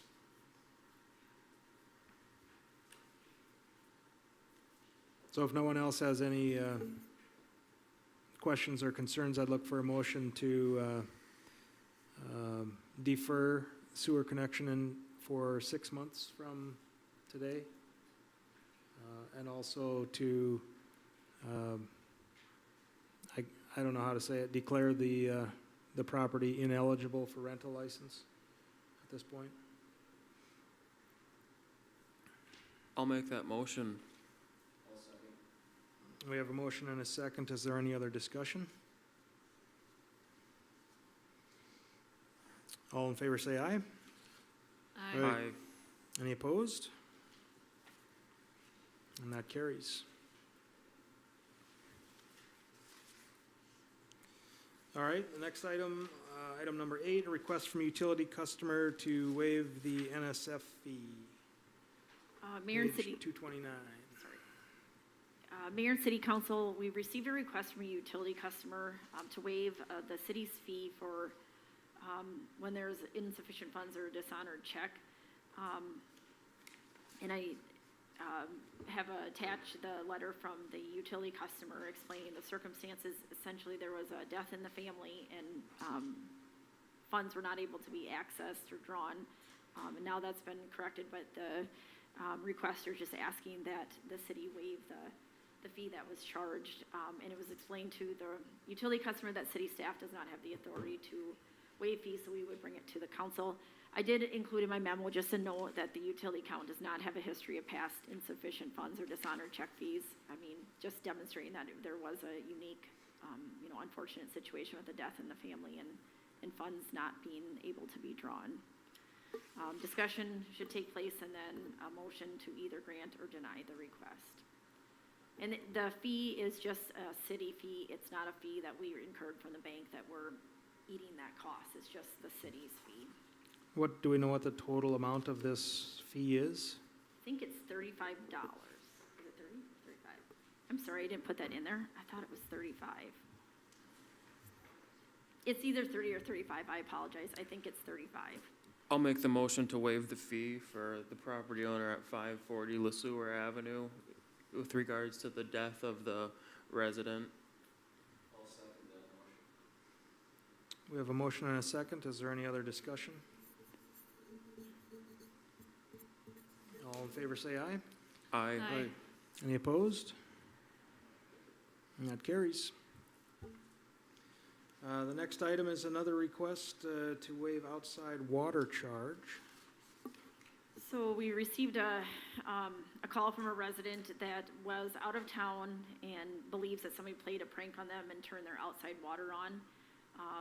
And so he ended up having flooding in their basement and their furnace room. The utility customer has not paid their bill, and now there's an $8 late fee that's been applied. But because it's outdoor water, there's no sewer charges applied. I know a lot of times we run into issues indoors when someone has like a toilet running or, leaky faucet, that it still goes down the sewer and we have to pay our sewer fees. So I don't know what the past practice has been or how often stuff like this has happened with the city, but I did allow the person to submit a request, and I said I would bring it to the council. So basically, they were on vacation from September 11th, got home on September 18th, and they found their backyard water was turned on. And they're just asking if the council could consider reducing their bill by $160. So if you would do that, we would be, out our cost that we charge for water. And you're basically, it's an honor. You'd be, assuming the person's being honest with you and it wasn't their mistake that they left it on. There's no way to prove that. Yeah, I have a little bit more problem with this request than the last one. I mean, if I leave for the weekend and I don't notice that my toilet is running and I rack up water charges, I mean, it's an unfortunate accident or whatever, and, I'm still responsible. The water was used, I guess, is my biggest concern on this. The water was used.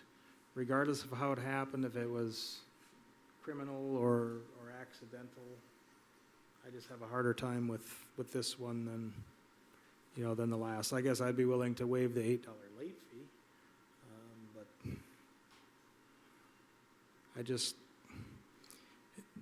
this seems to open up a floodgate of, hey, there could be so many other things that people will come and say, well, I didn't know my water heater was cycling. I mean, it just happened to me the other day. I flushed my toilet at home.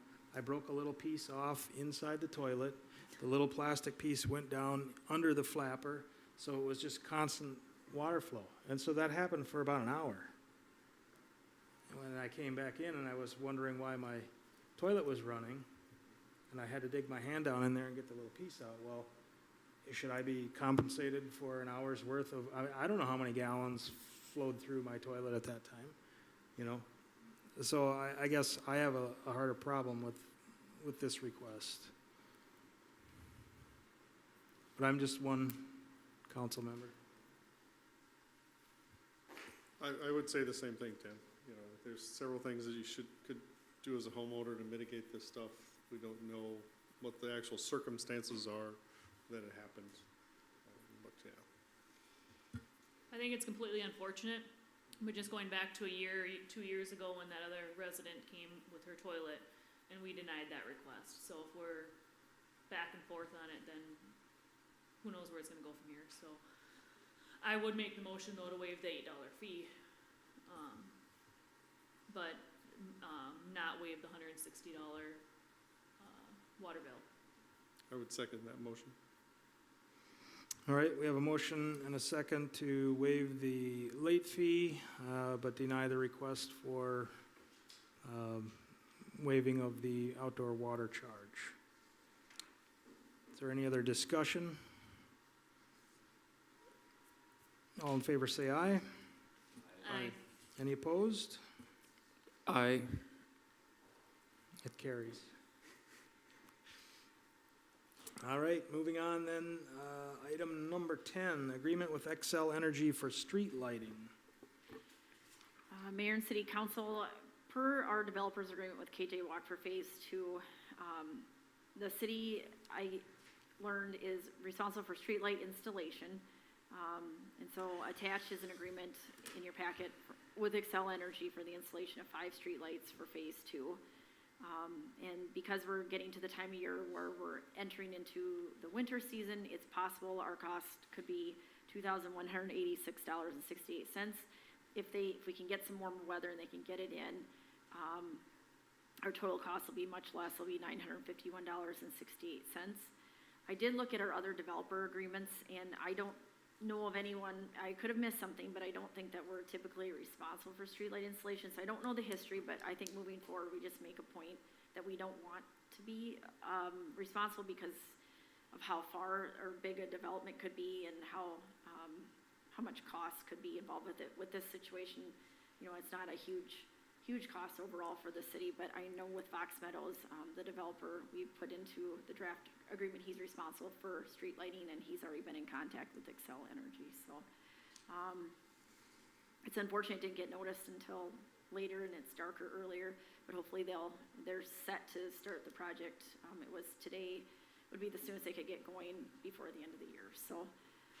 With that, we need a motion to approve the agreement, and we'd pay for it out of line item 101, 42100-300.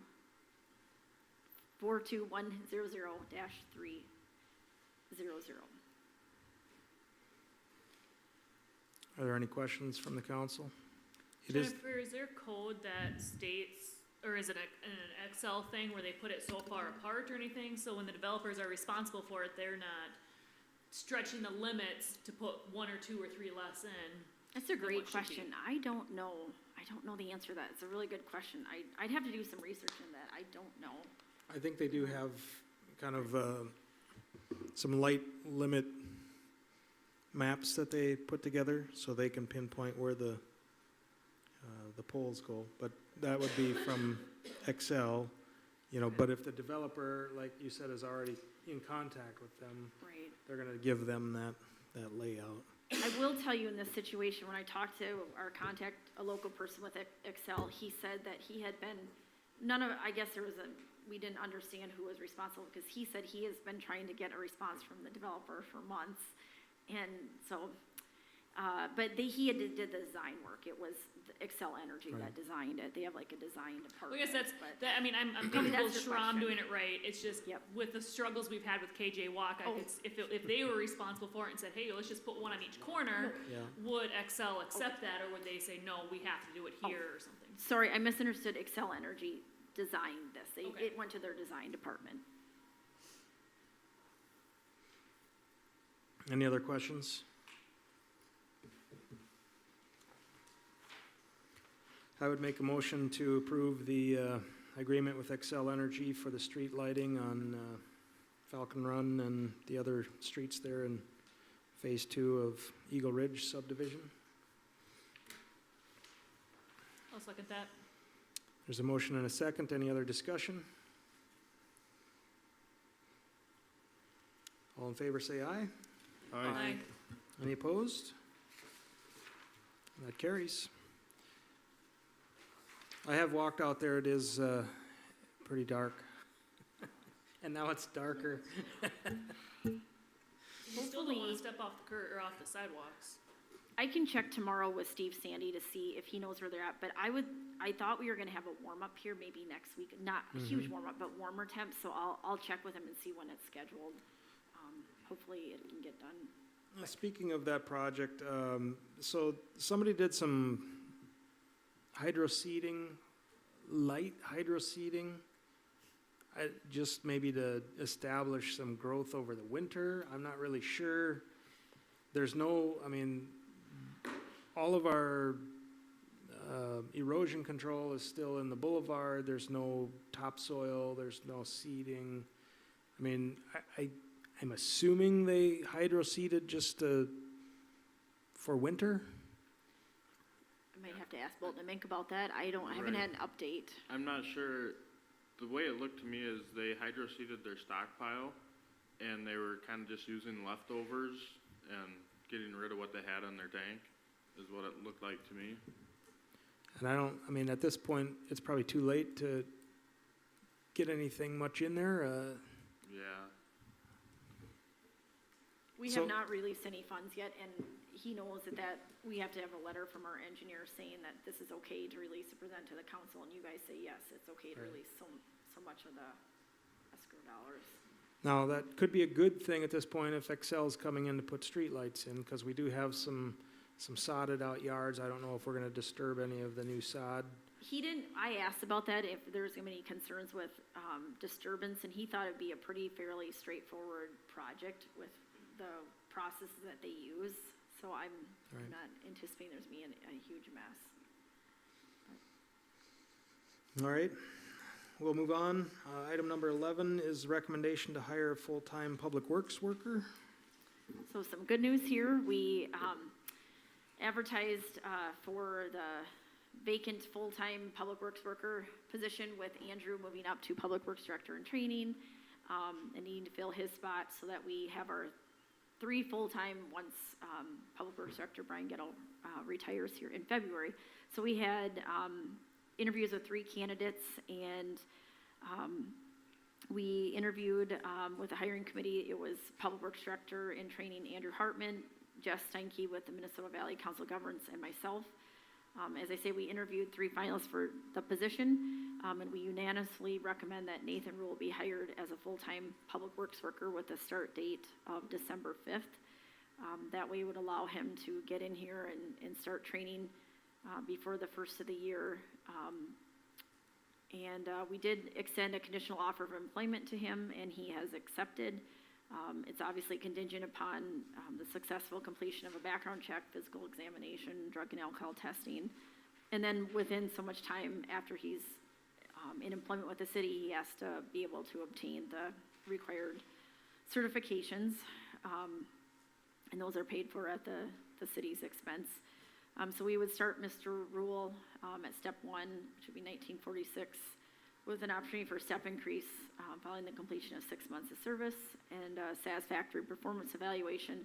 And then he would be eligible for another step increase after 1 year of service.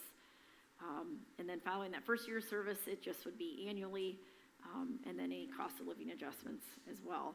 I just wanted to note that I didn't put it in my memo, but I think Mr. Rule will be a good hire for us. He currently works for the city of Mankato in their Parks Department as a seasonal landscaper.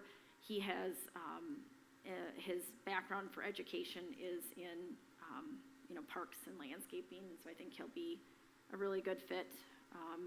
I think we're excited to bring him on, and he's available to start December 5th.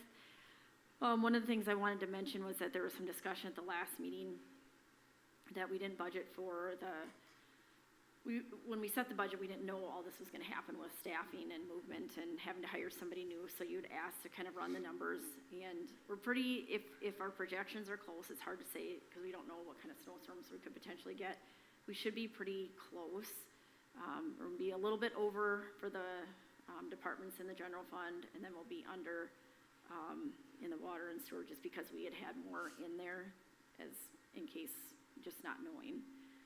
things that come up during the year. So on the next sheet that I'm scrolling to, we just kind of have the budget wages, actual year-to-date, where we were at, and this was as of October 27th, at that time with payroll, and then projected wages, factoring in what we think could be reasonable for overtime for the end of the year. Let's see, and with that, I don't know if Andrew has anything else, but I know I'm looking forward to bringing him on. I think he'll be a great hire, and I think he'll be a good fit with our department. Does he have any snow plowing experience?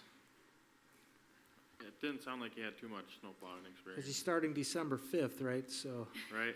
He's gonna get thrown right I'm into it. assuming there might be snow. I hope not. No, this year's kind of weird, so. Yeah. Could have a 3 feet or nothing.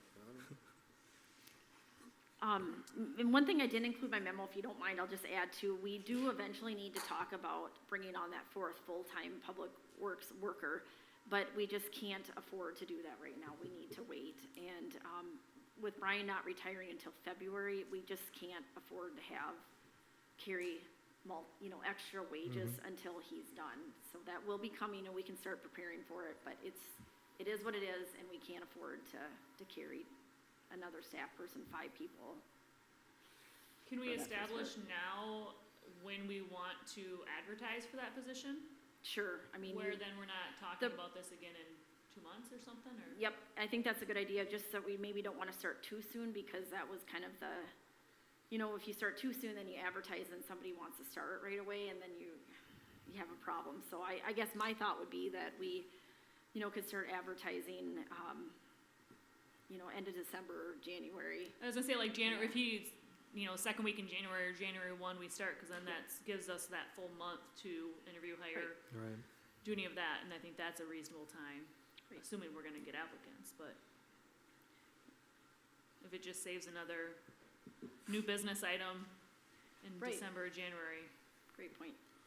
How was the applicant pool this time? Did you have quite a few, or?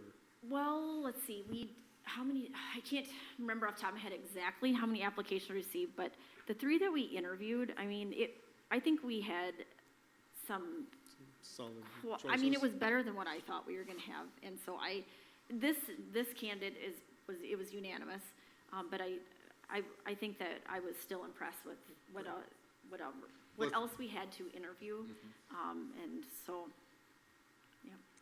I just had one other thing that I know me and Jennifer have talked about, but for a emergency backup snowplow driver, we had a guy in the past, and I talked to him again, and he said he'd be willing to do it. We have some known absences that are gonna be here in December, and, with trying to train in another guy, having one extra hand that knows what he's doing would be good. What is his name again? We've approved him before, and Andrew and I talked about, I can't remember what the rate of pay was. I think we were at $20 an hour. Okay, what's his name again? Matt Lee. Matt Lee, because we had 2 people last time, and I think Matt was the only one who actually helped us. Did he Right. actually help Yep. us? He did, okay, that was a couple of years ago then.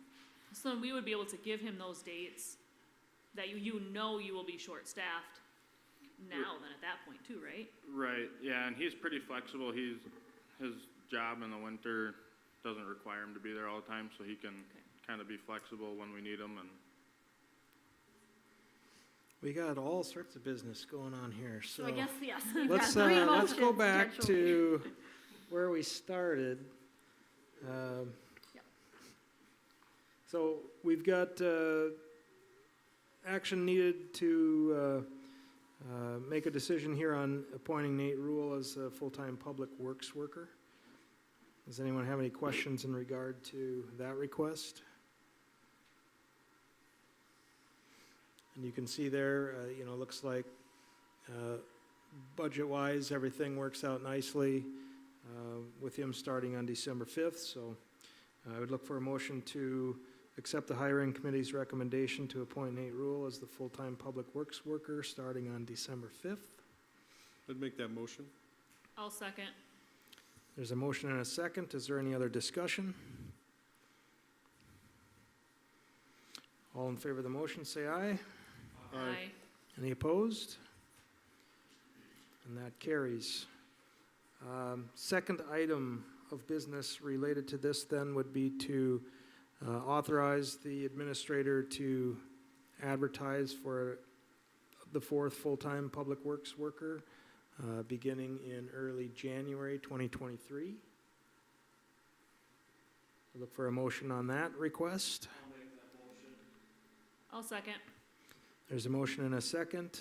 Any discussion? I just said early January 2023. I don't know if you want to say in the first 2 weeks or something like that, if that's acceptable to everyone. You know, not to necessarily have a super hard date on it, but right in that time frame. Any other discussion? All in favor of the motion, then say aye. Aye. Aye. Any opposed? And that carries. Lastly, then, appointing Matt Lee. Appointing, let me try to remember it in my mind. Matt Lee as our emergency backup snowplow operator at $20 an hour. I'll approve that motion. We have a motion and a second. Is there any other discussion? All in favor say aye. Aye. Aye. Any opposed? That carries. All right, the last item of new business tonight, hiring timeline for a fourth full-time police officer. This begins on page 247 of your packet. Discussion took place at the October 3rd meeting about the possibility of hiring a fourth full-time officer. And I believe the direction of staff was to come back to this meeting with a possible hiring timeline. And looking back, our past practice has been to post internally if we have part-time officers. And if there's no interest, then we would post externally, but our most recent promotion was we had posted internally and promoted a part-time officer to full-time. And what we would require would be a letter of interest from an internal candidate. And then if the internal candidate is deemed suitable and meets our required qualifications, we would have an interview, and then if deemed a good fit, a recommendation could be made to promote at the December 5th meeting with a January 4th start date. And that would allow us not to encroach into the 2022 budget that was already set. We would just start fresh January 4th, and we have budgeted for a fourth full-time officer and have insurance for a fourth officer as well. And then if we decide that we don't have a viable internal candidate, we would go ahead and just post externally. So I thought we would just discuss tonight if the council feels comfortable moving ahead with wanting to hire a fourth full-time, and then do we go ahead and kind of start that process now?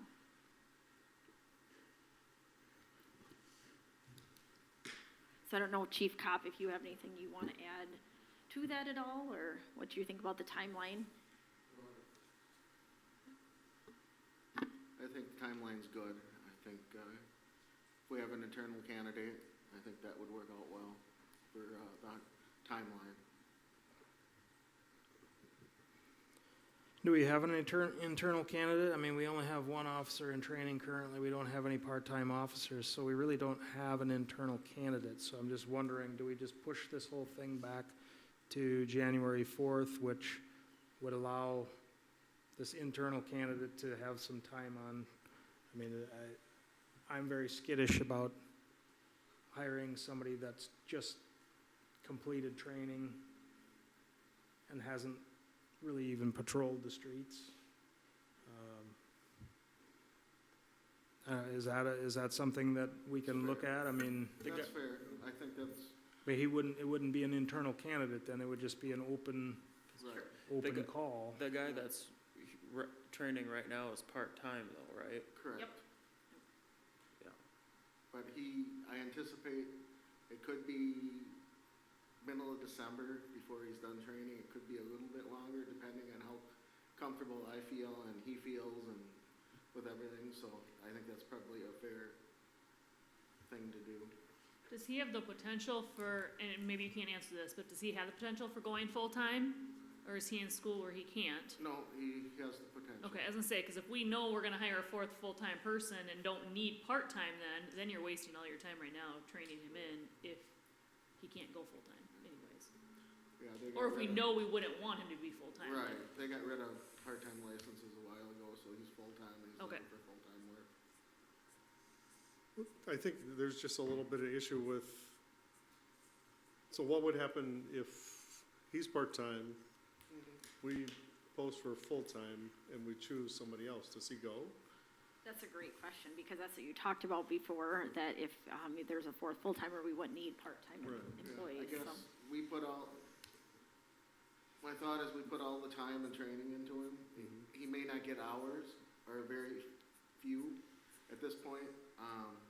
I don't anticipate, he'd probably stay very long if he didn't get many hours, but, at this point, I guess he'll be trained in, so we have nothing to lose besides the training, that continuing education that we have to put them through.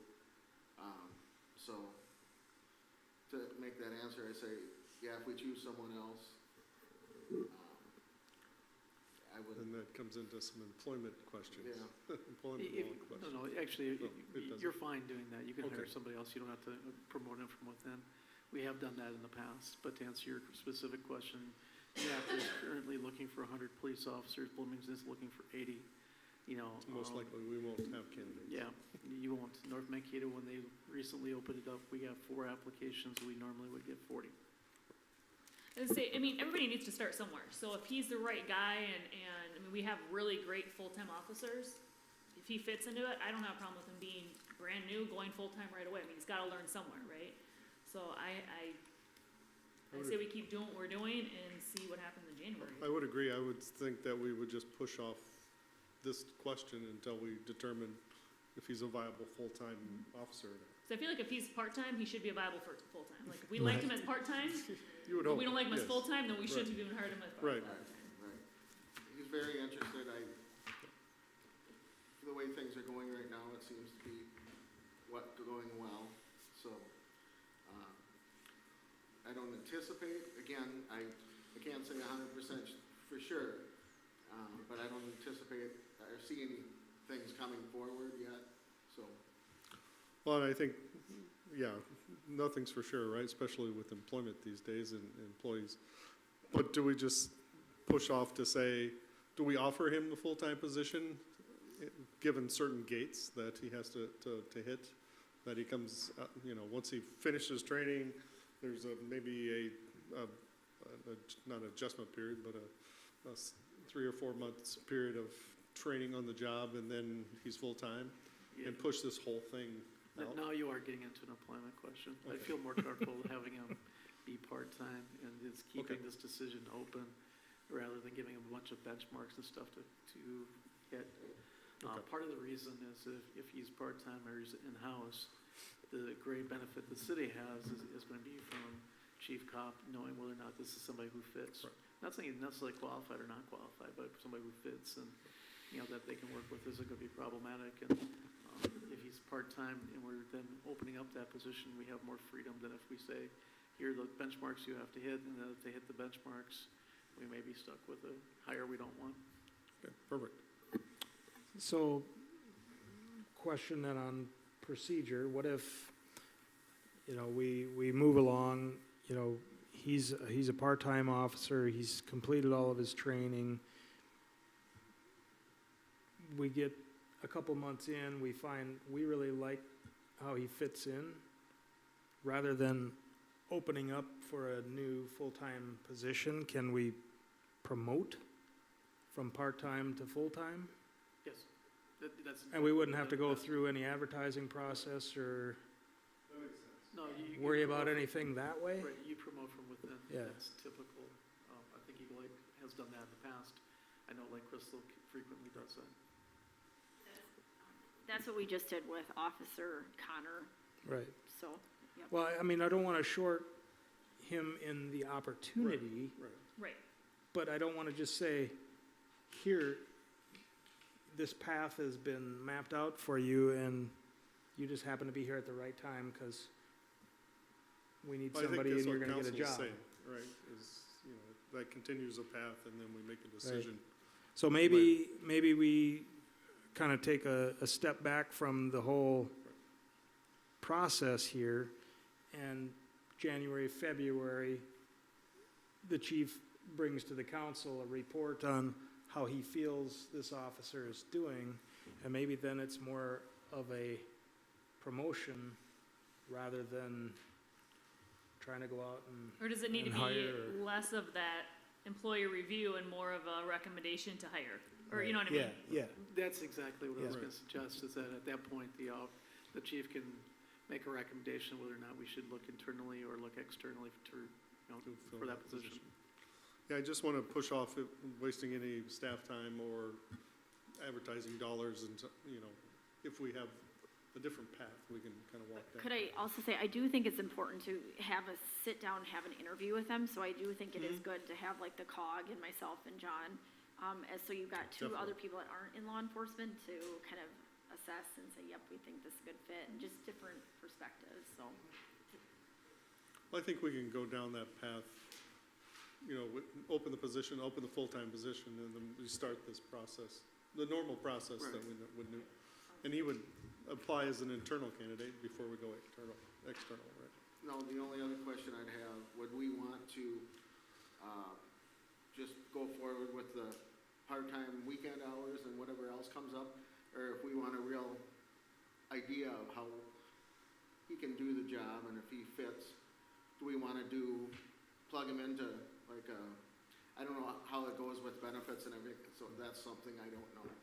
But for 2 months, have him plug in a position to where you can actually see he's working on a regular basis, so you can kind of see how he performs, you know?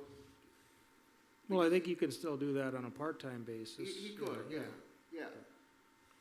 I mean, Yeah, I just didn't know if we wanted to increase his hours from just doing weekend days to maybe having a few more hours in there, just so we could get a fair, idea of how he does the job and how he's working out on his own, when he does the job on his own, how he handles himself, handles situations. And, but I don't know, Chris, maybe you can. He should be treated as a part-time employee, as Okay. long as he's part-time. If we decide to hire him, we can bring him on as a probationary period of time, Okay. for you to Well, kind of consider that. You use the part-time officer's body of work before to evaluate him for the full-time position, so I wouldn't say it'd be any different. It's no different. Whatever we've done with part-timers in the past, we could do with this one. I think if you're wanting to see how he acts, or interacts, I should say, within the community, if we have different community type events, plugging him into that event when we know Connor and some of the other, all the other officers do great, you can plug him into some of those community engagement events too. I think he already did did he help out with the Legion, or no, was that Connor? Yeah, he helped out at the Legion on Halloween. Okay. So, I haven't heard any feedback or anything, but I think everything went well, but I'll kind of just keep an ear open. So then at this point, I think, you know, the path here, I guess, would be to kind of re-examine this in January. You know, again, you're gonna have to just move forward with the staff that we have, and then, you know, bring the council a recommendation at whatever point that, you know, might turn out to be. That sound reasonable to everyone? Yep. I thought I had gotten an email at one point about some police officer hiring dollars. And I can't remember what fund it was from or who was giving it out. And, you know, obviously it would probably be just a 1-year deal, like the COPS program or whatever, and then you gotta pay for them later, but I'm aware of 2 programs, one state and one federal. They both have the same problem. They've both been proposed and gone through either the House or the Senate. and but haven't been, haven't got any okay. direction with the other. Yeah, I just remember seeing something like that. I mean, so, That was one of the surplus proposals that we're gonna put out money into teachers, and we're gonna put money into some new police officers to kind of help with that stuff, but it got stalled last year. Well, if we wait until May or when, well, I suppose, We'll have a better idea. will they tomorrow, I complete guess. their work by May next year, or? I think after tomorrow, we'll have a better idea whether they can complete their work or not. All right, that's all the new business we have then. So, other business, just a recap of the recent All Seasons Arena Board meeting. All right, I don't want to take up too much time, but I thought it was important just to bring this back. You guys have already made a decision, and I included that in the packet, but I just wanted to let you know, there has been another meeting actually since this October 14th meeting, but it was an emergency meeting dealing with some stuff with the ice. But when I attended the October 14th meeting, the question again was raised, is there any way the city can still be an operator, contribute our, $1,900 annually, because we want to, be a good partner? And basically was told by the board, there's just no way to be an operator, but not part of the joint powers agreement. So there's just really no opportunity here to do that. So I just wanted you to know that Anthony, Councilmember White, and I feel like we've exhausted, we've asked many times, we've made it very clear we want to be a good partner, and I understand there are reasons for why we can't be an operator if you're not part of the JPA. I get that. And our attorney probably can explain different perspectives as well. But I just wanted to also let you know that, just for curiosity's sake, the debt service, if the city would have been part of the JPA, would have been about $25,000 annually for 15 years, with that first payment starting in 2024. So anyways, and then I just include the minutes in here, and I just wanted to make sure I was keeping you in the loop and you had all the information that Councilmember White and I received with the All Seasons Arena. I guess the only other thing that we did chat about is just like donations as well. So, I mean, there's always opportunities if we do, have extra money sometime, somewhere to donate to ASA to help out. There's always that avenue as well, so. So how did we get into this, but not into the joint powers agreement? Like, how? So, Okay. Long story, don't go there. It really is, there's nothing clear, there's nothing that shows for the paperwork, because I've looked at this for both Eagle Lake and for North Mankato. But there was a creation of an organization back in the 70s, and then it's been handshake or agreements or everything since that period of time. And that's why it's important to get everything back on paper now to figure out what's going on, because there is no clear direction, what was happening or what was not. And, we certainly know that Mankato had certain expectations with the management agreement, and what was on paper wasn't quite the same, so. I was gonna say, it feels like when we agreed, they weren't in this remodel or renovation, so whatever money we'll give them, and now they are short and they want more, so what we're doing isn't enough. It's kind of what it feels like. Well, for you, it's unusual because Nicolet County had been part of it, and about the same time they leave, you come in, but there's nothing clear as to why or how Nicolet County left, or why or how Eagle Lake became a partner. Well, when they presented to us here, that was a question that was asked. Are we being approached in order to pay for some new facility or whatever? No, that's not it. It's operational. We're just looking to have operating partners, and so, that was their pitch to us right here at that pulpit. So, yeah, and for whatever reason, we never got into the legalities of a joint powers agreement or anything like that, but, well, thanks for. Anthony, I don't know if you can answer this one too, but there's been rumors flying that Eagle Lake is gonna get charged additional user fees. Is that gonna happen? Because if so, then that's where I would say our donation money would go to, is to our residents, but, okay. Well, yeah, because Nicolet County has left and Skyline is leaving, I think, too, right? So, I mean, Right. yeah, so. Well, that's what I said. I said, you're gonna charge everybody, not just Eagle Lake, then at that point, that isn't a resident of Mankato. But I just wanted to know if that was validated or not. Okay. Okay. All right, any other questions in regard to All Seasons Arena? The next other item is minimum maintenance road and speed limit inquiry. all right, tonight. I wasn't sure where to put this on the agenda, but I was contacted by a resident who walks along the minimum maintenance road and had an incident recently that made them question the safety of themselves and other people on this road with an uptick in traffic and people driving at what appears to be excessive speeds. And then in my memo, I just recently, ironically, had a similar situation where I was running on the road on the edge of it, and I had a car just zoom right by me, literally like a couple feet. And, you know, I'm used to that being a runner, but I am concerned, and I don't know if there is anything we can do at this point, but I think sometimes I see kids biking down there, a lot of people using that road, so I don't know if there is anything we can do, but I thought we should discuss this and see if there are any measures that could be put into place or start thinking for the future and planning. But I did mention the concern to the Police and Public Works Department, and then we, you know, asked about speed limit signage. And since I sent out the packet, I did get a little more information after doing some research.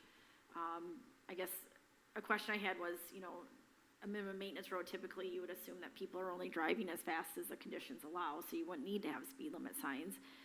And then what would that speed limit be? And I think I found the answer to that question. But I guess the other thing, I think if the street, if there were development that were to occur on either side, then we'd have a city street that would be developed. And I don't know what we do in the meantime, if it's something we work with Maple, if we see if they can help us with any study, or if it's something the city starts setting aside money for to do an engineering study. I don't know what the answer is, but it seems like the road's getting used more, and I guess I also am kind of concerned about our Public Works Department when they're out there doing maintenance on the road and people flying by. I guess when I was on there, the feeling I got was there was a total disregard for me being a pedestrian, and it was just get out of my way. And I don't know, have you guys had any incidents? I don't know if anybody else has complained about this. But. No, we really haven't, but again, when they notice it's a squad car, people tend to slow down, and they tend not to break the law, if they, you know. And, so I see an uptick in traffic too on there as well. Is the speed limit 55? That's what I'm trying to determine. I think it is, but I'm not sure. Any portion that would be in the city limits would be 30 miles an hour, just like any other city street or road. If it's outside the city limits, it'd be 55. Is the street in the city limits, or is the line through the middle of the road, or is it on the north side of the road? Because I've seen different maps, and the road is like in a weird. It's not completely on a line. I mean, it is in the city limits. 3/4 of the road is. I don't know exactly, but I think the part on the western part of it, half of the road might be in the township and half of it's in the city. That's what I've. Why don't we just put the road closed sign back up here for the winter? And I mean, because it's not, you guys aren't gonna snowplow it anyways. I mean, that'll solve the problem for now, and people can walk back there, and, I mean. It won't, people will still do it. Well, Since they well, put I all know, that down. I used to drive back there too, when it was road closed, but. But it's a very nice road where every time I leave, there's always traffic there, but the history of it has been kids and adults walking, biking, running. So you're getting Well, then you're the gonna have normal yeah. traffic, like foot traffic, and now you're getting a nice quick out. So I think long-term, we need to look at that as, what that's gonna be. I just don't think that it's right now. I think the only way you're gonna slow them down is putting a speed bump. Speed bumps along the way, you know, make sure there's signage, because the first person that goes that doesn't know there's a speed bump. You do realize we call it roller coaster. There is some road. there's some natural So, speed bumps. the speed bumps were always the reason why you drove back there. And just to verify, I know that when we have calls out there, dispatch shows it as being in the county, the road, so, but I'm like, well, I think it's in the city, but, you know, so we kinda have that debate as well, about, but they show it as the county, so. Well, maybe we need to make the legal determination where the road is, and then, I mean, if we post it, then we have to patrol it, and it's kind of no longer a minimum maintenance road. I mean, we're gonna minimally maintain it, but I mean, it's in good condition. Yeah, so then that makes you wonder the question, when does a road go from minimum maintenance status to regular road status? If the road's graded and the road's taken care of, but then it's not, I think snow plowing has something to do with it. I think if it's not snow plowed, it would be considered minimum maintenance, but I'm not sure, you know, is that something that is, if people are using the road as much as they're using it, it doesn't sound like it certainly is not a closed road, but You it guys also. normally snow fence it in the winter anyways, don't you? We haven't the last, You haven't. we just Did you put up plow, the road. you don't plow it, do you? Nope, It just gets blocked in by some snow, basically. right, yep, and then people get stuck down the bottom and it's their Well, problem. it says minimum maintenance. Right. Travel at your own risk. Right, Well, so we'll have a winter to come to some sort of an answer on this. If you put a speed limit sign up, does that convert it from minimum maintenance to not or not? There's no specific definition when it loses minimum maintenance speed. I was thinking about that myself. I am 95% certain that the Judson Bottom Road has speed limit signs on it, and that's the minimum maintenance road. That's what I thought. But I guess first we'd have to determine who owns that road. Right. We do, because we can declaim it as minimal maintenance, but it's only for the portion that we have. You know, and we can, quite frankly, that works for closing the road too. It only applies to the portion that we have. Right. If somebody else is doing it, but I don't know that anybody else has ever maintained any portion of that road. No. Let's get some development, and then we can pave the road and put some sidewalks along each side, and how about that? Right. I think that's good. Some housing. So Jennifer, if maybe police can do some research on the issue, and obviously if we're not gonna plow it for the winter, at least we've got some time, but if we can come to some conclusion on how we're going to address it, I think that would be good. All right, then we'll move into the city administrator's report. All right, I tried to move through this pretty quickly here. I just wanted to give you an update of a meeting that Public Works Director in training, Andrew Hartman, I had with a rep from MnDOT, Matthew Tibbert. He contacted the city because there's gonna be a Highway 14 preservation project coming up that could happen anytime during 2026 to 2028, depending on when they have funding. And so he had reached out to talk about some ADA upgrades to the trail by Casey's and then by the railroad tracks. And of course, during that conversation, he said, well, would the city be interested in taking on the maintenance of the trail? And so Andrew and I sat down, had a meeting with him, and we talked about we gave him a number of different scenarios so he has a lot of things that we threw at him to go and do some research and then come back, and obviously he'll come to the council eventually. But I just wanted to kind of get everybody thinking about that, the wheels turning on, you know, this could be an asset for the community. Yes, there'd be more maintenance, but maybe there's some creative things we could do for walking paths, and then also, you know, before the city would even consider taking on the maintenance of the current trail, that you would want all maintenance to be up to date, things of that nature. So nothing to propose right now, just wanted to kind of get the wheels turning, start thinking about that area over there. It gets used a lot by people that fish, and people walk and bike, and something we don't maybe want to lose access to as having an asset, but also want to be realistic with what the city can do for maintenance. And right now, the situation out there with the overgrowth of the brush is terrible, and I don't think we can currently take that on. maintains it? Because I think that's the question right now, is like, Eagle Lake residents assume Eagle Lake maintains Right. it, so right now, in my opinion, Eagle Lake's getting a bad eye. So who does maintain it? So the city, and I'll let Andrew talk, they mow, but other than that, Yeah, we don't do anything else. basically the state wants nothing to do with it. They don't have the time to take care of it. We do the best we can with, you know, free time we have in the summer and whatnot, but there hasn't been an agreement between the city or the state that, you know, the city will take care of it or the state's gonna take care of it. It's just kinda been, it is what it is, and whoever does a little bit here and there does a little bit. Okay. And then, so more information will be coming. Like I said, just want to give you a heads up on that. Timeline for new copier. So this has kind of been, so we had a proposal at September 12th meeting. Then, we talked about meeting with Riverbend to get a proposal, which I did, and I appreciate their time and that they're local, but their bid just wasn't, a proposal still was higher than what Loeffler had proposed. Well, then we currently have our copier with Metro Sales, and they had had a change in the reps, because I had reached out right from the get-go and asked them if they could do something better to help us with our costs, because they have a cost escalator in our agreement. So our color copies have really gotten us big time. And we've done different mailings with, like the Region 9 strategic surveys. We've done the newsletters, and all that stuff is just, it's been a lot this year. And so moving with Loeffler, we'll see significant cost savings and have unlimited color copies and, well, any colors. But anyway, so then Metro Sales came in and doesn't want to lose the city of Eagle Lake as a customer, and so was pretty aggressive in trying to put together a proposal. Still isn't competitive. So I'm still going with the Loeffler proposal, but I'm just bringing this to your attention because it's just been dragging on.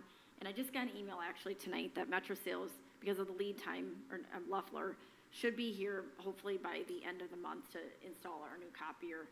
And then just kind of wanted to review everything. So you're gonna see another copier here at City Hall. We're gonna keep it here rather than them take it off site, because they're gonna buy out our agreement. But I said, I think I'd feel more comfortable if the copier's here and not somewhere else until the lease with Metro Sales is over and we can send it back, because we don't want it sitting somewhere else and not, you know, we still are responsible. So anyway, so that's gonna be in the break room, and it shouldn't be that big of a deal to have that sitting there until that's over. But anyways, I just wanted to give you an update on that. Another area where we've had some cost overruns is with our IT contract, and it's just getting out of control. It seems like every time we get an invoice, there's a new charge. I've reached out and I've said, you know, we cannot afford these ongoing increases in our costs. What can you do to help us bring these costs down? Because we want to stay a customer. We've had a good working relationship otherwise, but these costs are just getting out of control. And basically, I've not been presented with any options to help us reduce our costs, and have kind of just been given the impression that it's just the way it is. And so I guess I don't really have time to do this, but I do think that we need to look at doing an RFP for IT services. So I've talked to Councilmember Whittington and asked him if he would be willing to assist me, because he has an IT background, and he would know some of the things to be maybe putting in a proposal. So I'd like to work on doing that with the council's blessing. I don't want to go out on my own and do that, but and maybe there's a way that CTS could come back with a lower cost and we could still work with them, because we've had no issues with service really otherwise. It's just the cost. So do you need a motion then tonight, Yes. Jennifer? If Yep.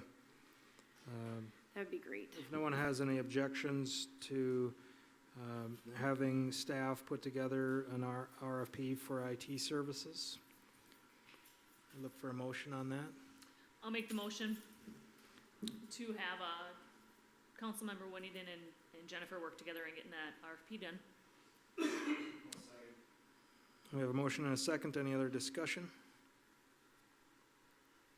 All in favor? Aye. Any opposed? That carries. I thought you were gonna oppose that, John, so you didn't have to. Sorry, I just added more work to your plate. But thank you for doing that. We'll get working on that here. And then just real quick, Builders Workshop with MPC and City Public Works staff and myself. We had one scheduled for October 12th, but due to different conflicts that different builders had, we rescheduled to November 29th, and I'll send out another reminder to everybody. It's really important that we get everybody on the same page, so hopefully now with kind of winding down with construction season, we'll have better attendance for that meeting. And then we already went through the transportation alternatives, so I do have a meeting later this week, or no, it's next week, with Christopher Talamantes, who was here today. He had emailed to kind of get going on the next steps with that. And then siren coverage, I just wanted to just let you know, we did have a resident reach out last couple of months with some concerns on not hearing the sirens, the one over kind of by the Regency Thomas Drive. And so just background that the county's been working with Frontline Warning Systems on upgrading the siren process and some new automated siren activation. And we've got 3 sirens in Eagle Lake, so I believe 2 of them have been converted, and they're working on the one, at the fire hall, it still works, but there is something with the other one on Thomas Drive that they're working on, to get fixed because, and I think he was gonna come out last Friday, or was it this week? I know Brian, I think, reached out to him as well. So is that the county's responsibility or Yeah. our responsibility? It's the on county's the right county? now, yep. Okay. But as far as replacing the siren at the fire hall, that will be our responsibility. And I actually reached out this summer asking about what our coverage is. Can I see a coverage map as our community grows? Do we need to increase our sirens? So, still haven't gotten pricing, but he's working on getting that to us, so. And then the public hearing notice for Mankato Township, I just wanted to let you know, I get these sometimes, and I asked them why, is there anything we need to be aware of, because it's quite a ways away from the city of Eagle Lake, and they said, well, if you're within 2 miles, you just get automatic notices, so that's what that is, and I wanted to make sure you guys see those, so. And then lastly, truth and taxation hearing, that's coming up Monday, December 5th, the next meeting. We did get our health insurance rates. Carrie and I have a meeting with our insurance agent next week, I believe. Maybe it's later this week. Anyways, our rates were favorable, so we should be able to back some out. Again, that, it can be volatile during the year because you don't know with employees and changes and all that. But, so that's all I have.